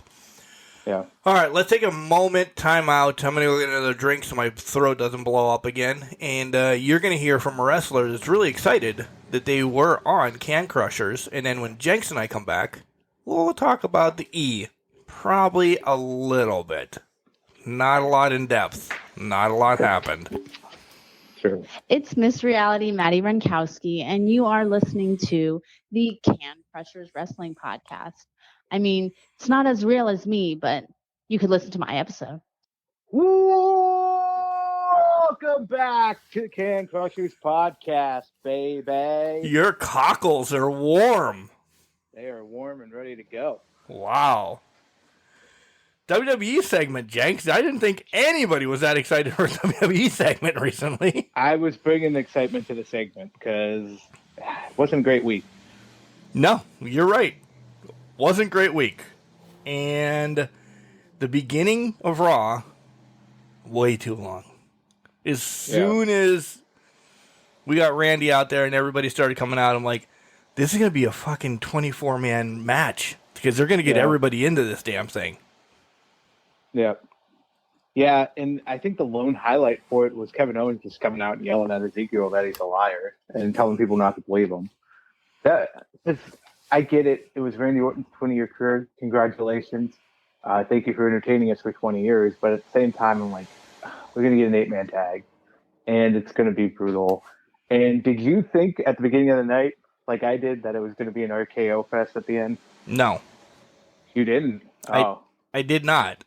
Because I thought that they were going to be... WWE books people during celebrations and this, that, and the other to die at the end of the show or something. It's always been that way. Fair. I was to a pay-per-view that Beth Phoenix was fighting somebody in Buffalo, and she lost the title there. And when you're in your hometown or doing a celebration, WWE does not want to give you the accolades. So I thought Randy was going to be the one taking the pin by one of the Usos to set up the match that we thought we had, and we'll get to all of this. Take a shot. By the way, Jenks, my shot of pain has gone down, just to let you know. It's good. I'm glad. Yeah. I'm very glad about that. Don't not skip getting checked. I know. That was double negative, so that didn't work, but whatever. Don't you not. got what I'm saying. Not. Don't not. All right. But yeah. Overall, I thought they're going to set up for this tag team match, which essentially, to me now, on Monday, when I watched this, was like, this is going to be the main event of Backlash. And I'm all right with it, because it actually means something. They're even going to push down Ronda and Flair again, because the hype's still not there for that to be the main event. Yeah, it's not working. Blow everything out of the water come Friday, and we'll get there. But that's why I thought I didn't expect an RKO fest. That's fair. I don't know. For some reason, it just seemed like it was going to be an RKO fest, and I don't know why. I don't know why I thought it, but maybe it's because it's just the direction of WWE lately just made me think, okay, yeah, this is going to end how I think it's going to end, and it's going to be a happy-go-lucky send-off. And it might have been the week leading up to the 20th anniversary that did that for me. Okay. Although, I think to your point, though, Mark, I would have liked to see Randy Orton on the end of taking the pinfall or some sort of beatdown, because I think that would have been a more perfect catalyst to push the rivalry forward. Right. I think it would have made more sense to push it forward, to your point, but they didn't deliver on it, like a lot of things that they don't deliver on sometimes. So there's the opening and closing of Raw, folks. Yeah, fantastic. The rest, I was okay with. Get ready. I was okay with the Sonya Bianca stuff. Like her still having that little bit of authority and changing the match 2 or 3 times and then essentially getting beat. Yes. I was okay with that.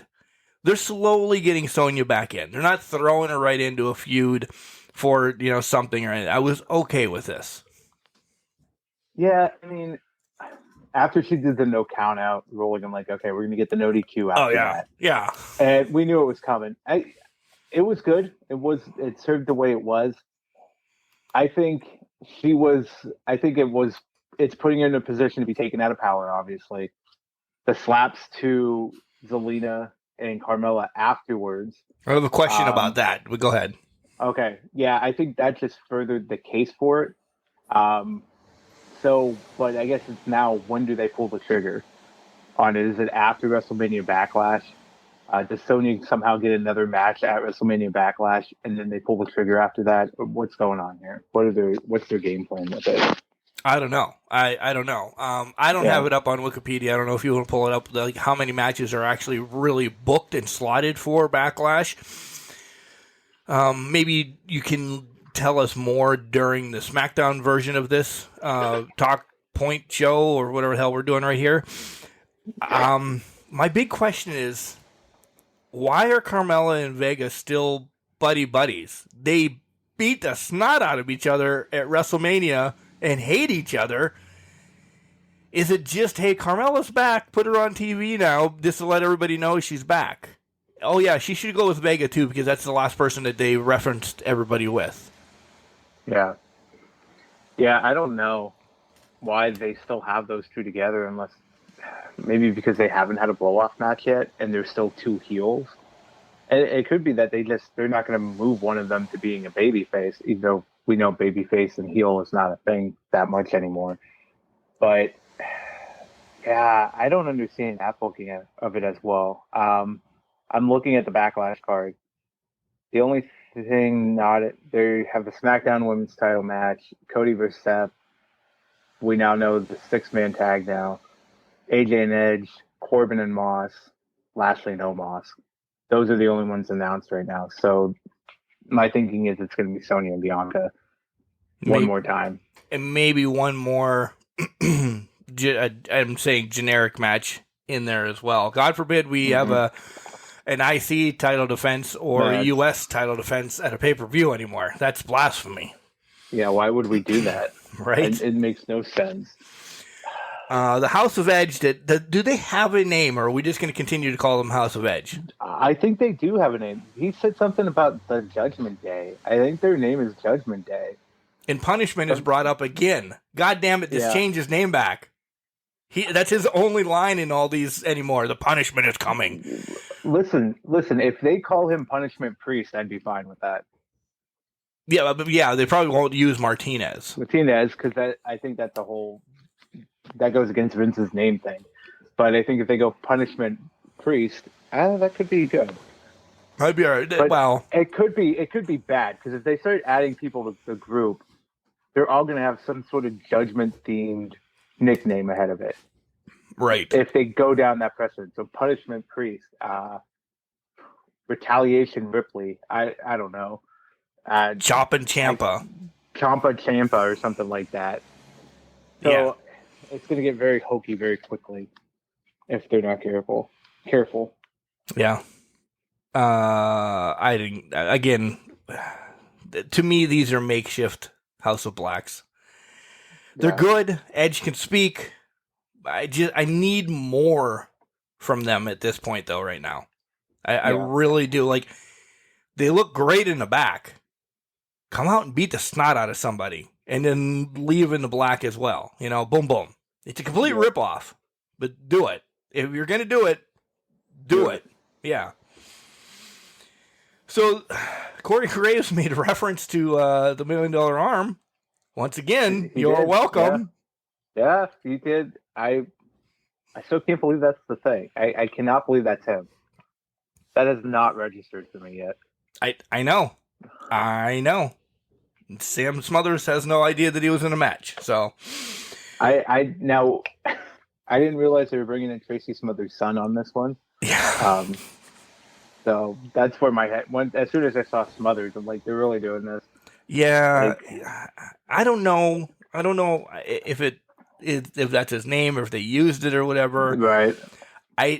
I've spoken with Tracy's daughter, Jessie, a couple times when I was down in OVW and in a couple of like WrestleCades and everything. She's a sweetheart.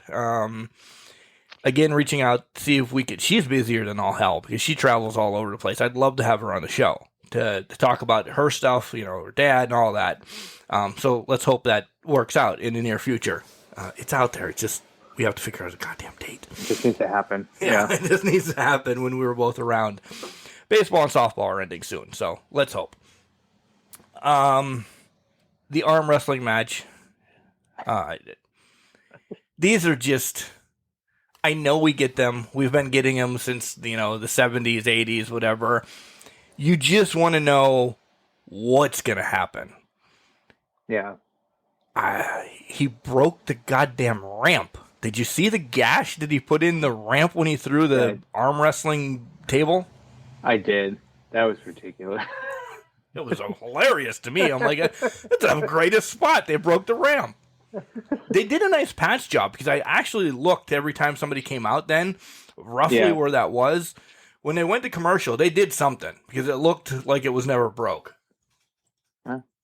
That's a good thing. I wasn't paying too close of attention after that, so props to them. I wonder why. They have the best. Yeah, I know. Yeah. No comment after that. All right. Good call. There was a mixed tag team match, but let's just skip to Becky. Yeah. I don't know, man. I love the last kicker. I love the man. I just, since Becky has come back, I cannot think Becky's the same person. I don't know. I don't like this Big Time Beck's rendition of Becky Lynch. I think Big Time Beck worked for the title when she had the title. Now that the title's off, it's not going to work, and maybe that's a good thing. And here's why I'm saying that. Long-term booking again. Is this the road for Becky to find the man persona again? Oh, Nia Jax has to be re-signed then. No, sorry. Yeah, I need somebody else to pop her in the face. But I feel like they could build something off of this. And I think she has the perfect first opponent after losing the title who made their return that I absolutely loved when she came out. I was pumped for this. I was very pumped. Asuka coming out. It was fantastic. She's back, ready. I think this pulls Becky down. I think Becky loses this whole thing to Asuka. Has to. Agreed. To. And it's playing into what I thought at the beginning of the year, Mark, where this starts the downward spiral of Becky Lynch to eventually build herself back up to become a legitimate contender by WrestleMania next year. We did predict that. And I hate you for that because it's the writing's on the wall. Yeah, it just seems like she's about to hit rock bottom. And Asuka's going to be the one to get her there, which is perfect for Asuka because it rebuilds Asuka to be a threat for, I think, SummerSlam for Bianca's title shot, for Bianca's title. May, June, July. SummerSlam's August, right? July 30th or something like that now. All right, whatever. End of July, smart ass. End of July. Yeah. August-ish. August-ish. I want this to go that long then. I want Becky on this losing streak of losing random. I want her to lose by countout. I want her to lose by DQ. I want her to lose by... Like, she has to fall farther than broke-ass Corbin was. Like, she's higher than Happy Corbin ever is. This is a big thing. She needs... I don't know if I need the whole gimmick of her being broke and all that, but it's got to be... I know this is May, and we just gave a great promo about Mental Health Awareness Month and everything.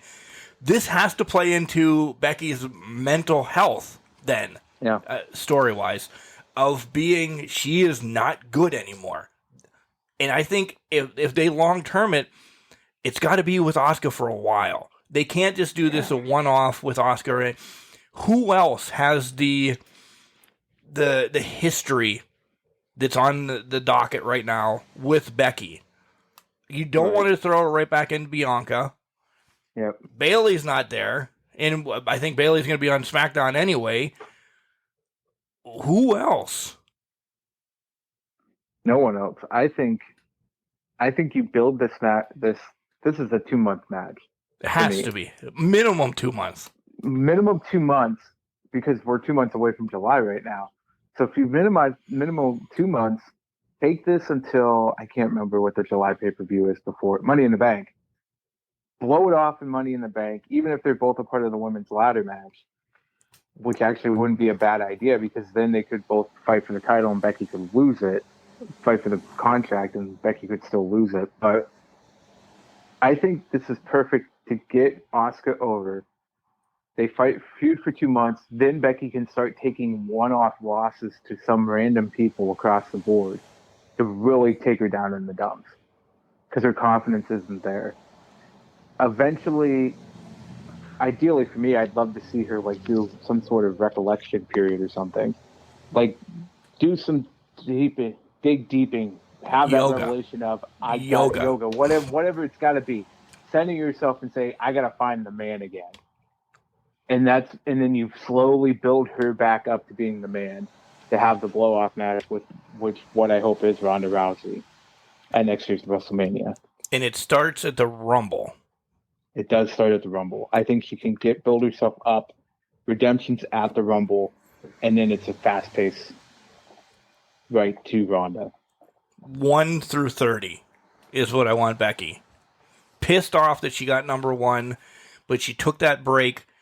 Not really a break from wrestling, just maybe break from in-ring, and just you see her back, beating up beer cans or, I don't know, turning into Stone Cold again or whatever the hell she's going to do. Yeah. And then she's pissed off again. I got number 1. There's no way I'm going to be able to do it. Da-da-da-da-da. And she just snaps. And then this runs the gamut of Rumble, tossing everybody out quickly. Like I do on WWE 2K. I be number 1. Right. As soon as somebody comes in, clothesline, throw them over the top rope. I got 10 seconds till the next guy comes in. Yep. Short work. Make it the business. It's got to be a Brock-esque run of 2020, but take it the entire way. Yeah. Go coast to coast. Yeah. Run through people. I would love to see Becky Lynch as the man do that deep run and get the elimination record. 29 other people. 29 other people. Because what record does she have? Let's stop here for a minute. Sasha, grand champion. Flair's been in every women match possible. Bayley, I don't know. She's a grand champion as well. But Becky doesn't have anything that of the 4 horsewomen that they hang her hat on. The one that they force for her to hang her hat on is when she went, I don't know, 2 years without losing the title. Yeah. But it being pinned and losing the title. Right. There's obviously that break when she welcomed her new child into the world, and that took care of her. But there was that period. That's what they hang their hat on for Becky. It's not an ideal record for Becky Lynch. I just think, and I think you think, as the man, as this badass last kicker coming back through, if she runs the Rumble, eliminating people left and right and indifferent, it's gonna be perfect. It would be the culmination of what that last kicker, the man gimmick, could be. Yeah. What else do you want to talk about on Raw before we transition? Because I'm done. Welcome back, Ali, but that's about. Oh, welcome back. That's about all I got. Oh, I mean, I was just gonna say, just welcome back, Ali. That he came back. I don't know. It looks like we might be getting Ciampa Ali, which might be a good match, but I don't know. Yeah, a couple things from Austin and Miz saying, "Hey, you took your ball and went home," and da-da-da-da. I mean, they cut some cords there. They really did. Mm-hmm. So, yeah. They did. SmackDown. Jenks, did you know SmackDown was taped the week before? Did not. Did not know they were across the big pond either until earlier this week when I saw Drew McIntyre and Bobby Lashley break the ropes, bouncing off of them together. Yeah, big meaty men breaking shit. That's what that was. Bobby took a nasty fall, but he was okay. It looked like for the next night when he was facing off again. I think it was against Sheamus. I don't know if you saw that video, but he checked the ropes before the match. So I appreciated that. I did. I saw that spot somewhat happen. 94, 95. There was a little organization that was up around our neck of the woods here, and the guy was checking the ropes right after the bad organization. The ring got there after the people were let in. They put the ring up while people were sitting there, so it was put together quickly. The guy checked the ropes, top rope broke, and the guy life flighted out of the back parking lot and passed away. So that's scary as shit. You know, that when you see stuff like that, that's scary. That brings me back there all the time. Craziness. So, real thoughts, real love. I'm glad Bob and Drew are both good. Drew didn't go tumbling, but Bob. So that's scary. That was not supposed to happen, folks. No, it was not. Thank God for Bobby Lashley. But man, I couldn't even imagine that scenario with what you mentioned in the 90s. Yeah. Like that had, I can't even. They didn't have a match inside the ring the rest of the night. They kind of put the ropes back together, but they had Nails was there, Doink was there. Like it was after all of them had their runs, they just came together in this organization. Most of the matches became no DQ, and you might have went in the ring to get the pin, but you sure as shit didn't do anything big in the ring. It was rough. I wish somebody had that on VHS that could be converted to DVD, that I could watch that. You'd see me and my guys front row being complete assholes, which would be good within itself. But you would see how rough the whole card was. So shout out to anybody, Can't Crush Your Nation. If you know what I'm talking about, it happened in Johnsonburg, Pennsylvania. I want to say 94, 95-ish. If you have that on VHS, please let me borrow that to convert that, to have that. Not for that bad memory, but just for a memory, I guess. Right. Yeah, just so you can have it see yourself. Yeah, to see myself. That's exactly what it is. I'm going to jump around, Jenks, because now knowing that SmackDown was taped, I fast forward through it and I looked at the spoilers. I'm not going to even lie to you. The Beat the Clock challenge, do we need one every year? Do we need one every couple months? Did we think Charlotte had a chance in hell of winning this Beat the Clock challenge? No, but I'm really pissed that Aaliyah didn't get thrown to Ronda and Shotzi survived the Beat the Clock challenge. Yeah, like that hurts me what they did to Shotzi. Yeah,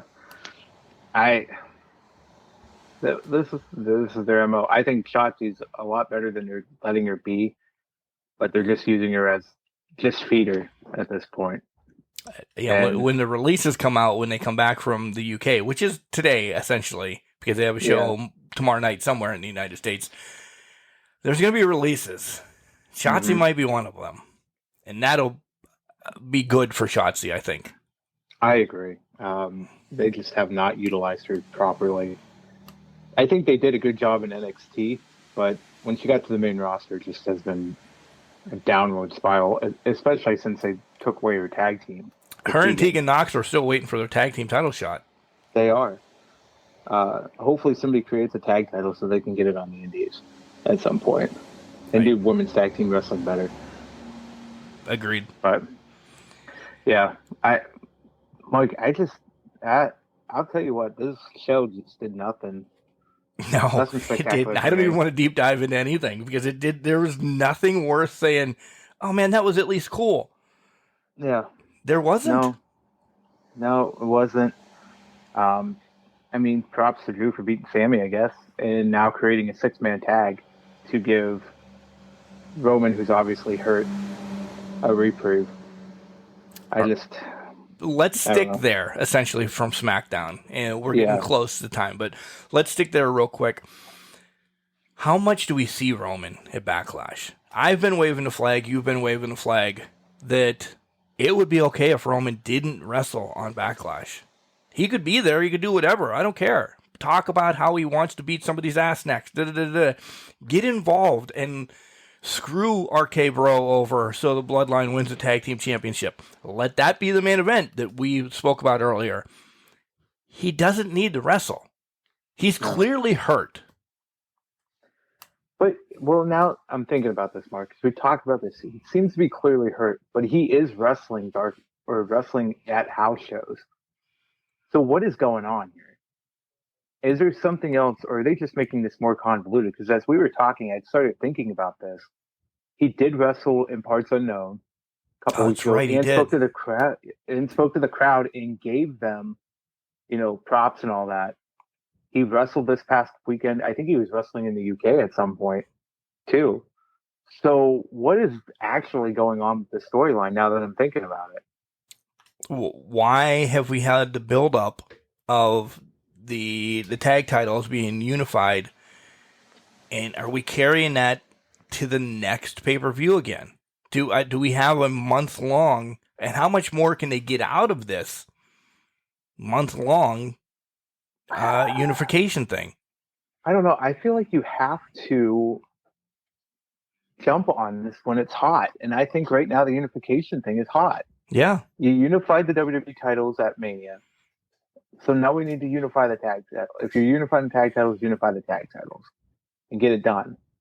It's hot now. Let the story play out, to your point. If Roman's the one that screws over RK Bro and gets the Usos to win, fantastic, let it be. And then that sets up Randy against Roman because he's pissed off. Exactly. Or Riddle even. Give Riddle or a even moment. Riddle. Yeah. Which could then lead to the breakdown. Sorry, I got Mel out there, but that could lead to the breakup of RK Bro. Yeah. What if Riddle beats Randy Orton for a title shot? Then you got Orton like, wait a minute here. He collapses. He just beats up Riddle after that. Who knows? There's possibilities are endless. I just don't know why you're extending this out so much. Or it could be that maybe Roman is injured or something. I don't know. Maybe there is some truth to Roman being at least somewhat injured. Yeah, he's wrestling in house shows and that, but I haven't seen those matches, so I don't know how limited or what he's doing in them. Yeah, I haven't either.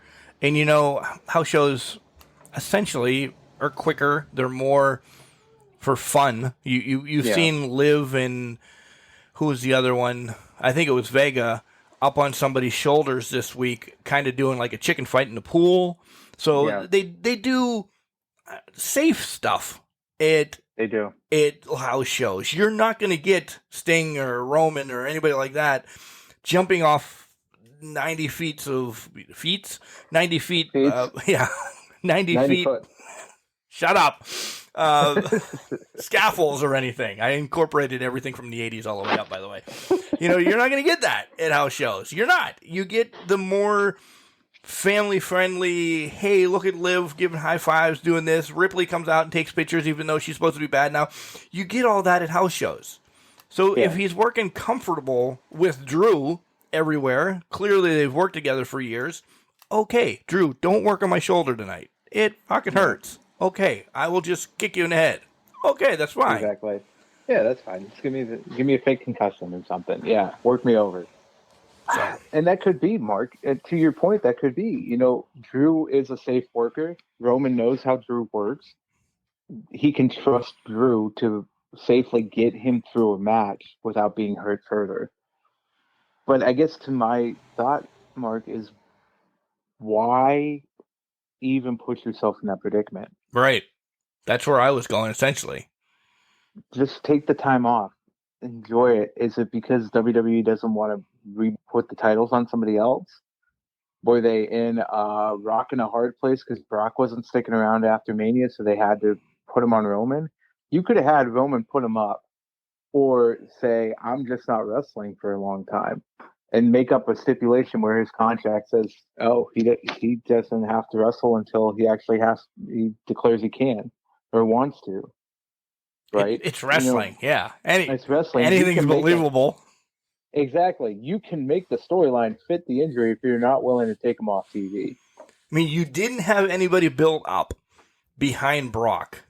I still don't think Drew is built up, and maybe that's essentially what they're trying to do, but there was nobody built up. This is where Roman says, I don't have anybody. They have a number one contenders tournament over the next 3 weeks. Maybe that helps him. Oh, yeah, he has to beat this guy. He's got to beat my right-hand man, Jay. Oh, well, he's got to beat Jimmy now. There's a month and a half to see if he's okay. I mean, we're 3 weeks away from Mania. Is he better? We don't know. Yeah. And it's still nobody's built up. I still don't think Drew is the guy, but pick somebody from SmackDown that's going to be the next person that faces him. Well, that's exactly it. Put a tournament together, throw some intrigue around it. I mean, everybody's doing a tournament. If you want to be that way about it, just do another tournament, and then you build up through that way. I guess he might have been the inevitable winner, but it builds him up. And then to your point, you get the 2 weeks of Jimmy, now you versus Jay, now you versus both of them in a handicap match. It builds it up to get him to June. Because we know, or at least we think we know, Cody Rhodes is end of July. Yeah, and it is inevitable. It's inevitable. Like Thanos. But so it's just shot. on the horizon. Thank you. You just get it to that point, but you have to build up the talent to be the people that are coming after him. Where did Nakamura go anyways? Taking a nap.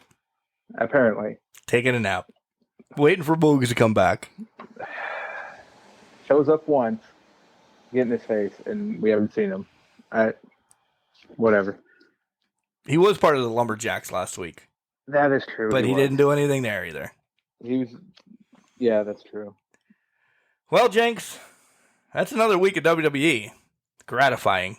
Fun times. I mean, it warms my heart every time watching it. All right, guys, next week we're going to let you know we're going to go through AEW, go through WWE quickly. We have the middle portion next week of our elongated. We're going to go through 1995 Starrcade. Jenks has made it there. Yep. So if you want to watch it with us, get our thoughts and our glorious of the matches of what goes on in 1995 Starrcade. Make sure you watch that this week on the old Peacock. And then we'll give you our predictions of what's going to happen on Backlash. There will be no betting on this one. Because this is one of those shows that they don't know what they do until they do it that day. I would not put $1 on this because shit changes so much at these little, what do they call them? Great streaming device shows or whatever. Premium live events, the PLEs. Pay-per-views. This is one that changes. If Vince gets a hair up his ass the wrong way that day, we could see something that we didn't expect. And then we have to kind of shift gears, figure out how we're going to get to SummerSlam. Because that's what this is what we're working towards right now. Yep. Roman and Cody at SummerSlam. We don't know. We have no fucking clue how we're getting there yet. Yeah. The only teaser is that there's not just one family. It's the only way that I can get Roman and Cody to get there yet. Well, that's true. Well, we talked about it. These next 2 months are just going to be rough. It's just going to be rough getting us to Money in the Bank. WWE side. SummerSlam. WWE side. WWE side, yes.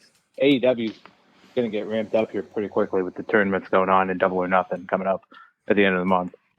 Yeah. So. All right. Quick. Listen to us on all podcast outlets, Spotify, iHeart, Google, Stitcher, iTunes, all of those. Email us, email us at cancrusher69@gmail.com. Find us on all the socials, and we're there. We're always there. And Farmers Only. She's Lovers United. We got this. We got it covered. GalaxyDefenders.com as well. Birds are governmentspies.com. Yeah, all of those. Jenks, it is now raining here in Ridgeway Parts Unknown, so yeah, I got nothing to do but go do the dirty. So it still doesn't. It feels better. It feels better. Well, that's good. It feels better. Just if you're not going to go today, just call your doctor or something so you can get it at least checked out. I'm gonna. I don't want the emergency bill. I will be on the phone tomorrow morning at 7:00 saying I need to come over. And when I admit that I'm going to go call the doctor, you know that I'm not in the best of health. So yeah. All right. Well, be safe, be healthy this week. Hopefully everything checks out. It's nothing too serious for you. We'll keep you up to date. Until then, better. Make sure you check out the tournament that's going to be coming up on YouTube to crown the Can Crusher Tag Team Champions so we can get this freaking universe going. Watch that Rumble first. Well, yeah, watch the Rumble first. And then watch the tournament. Don't have spoilers going into the tournament. We already spoiled at the beginning of the show. Nonetheless. Whatever. Remember, just because I'm trash doesn't mean I can't do great things. You're a garbage can, not a garbage cannot. Whoop, whoop. Whoop.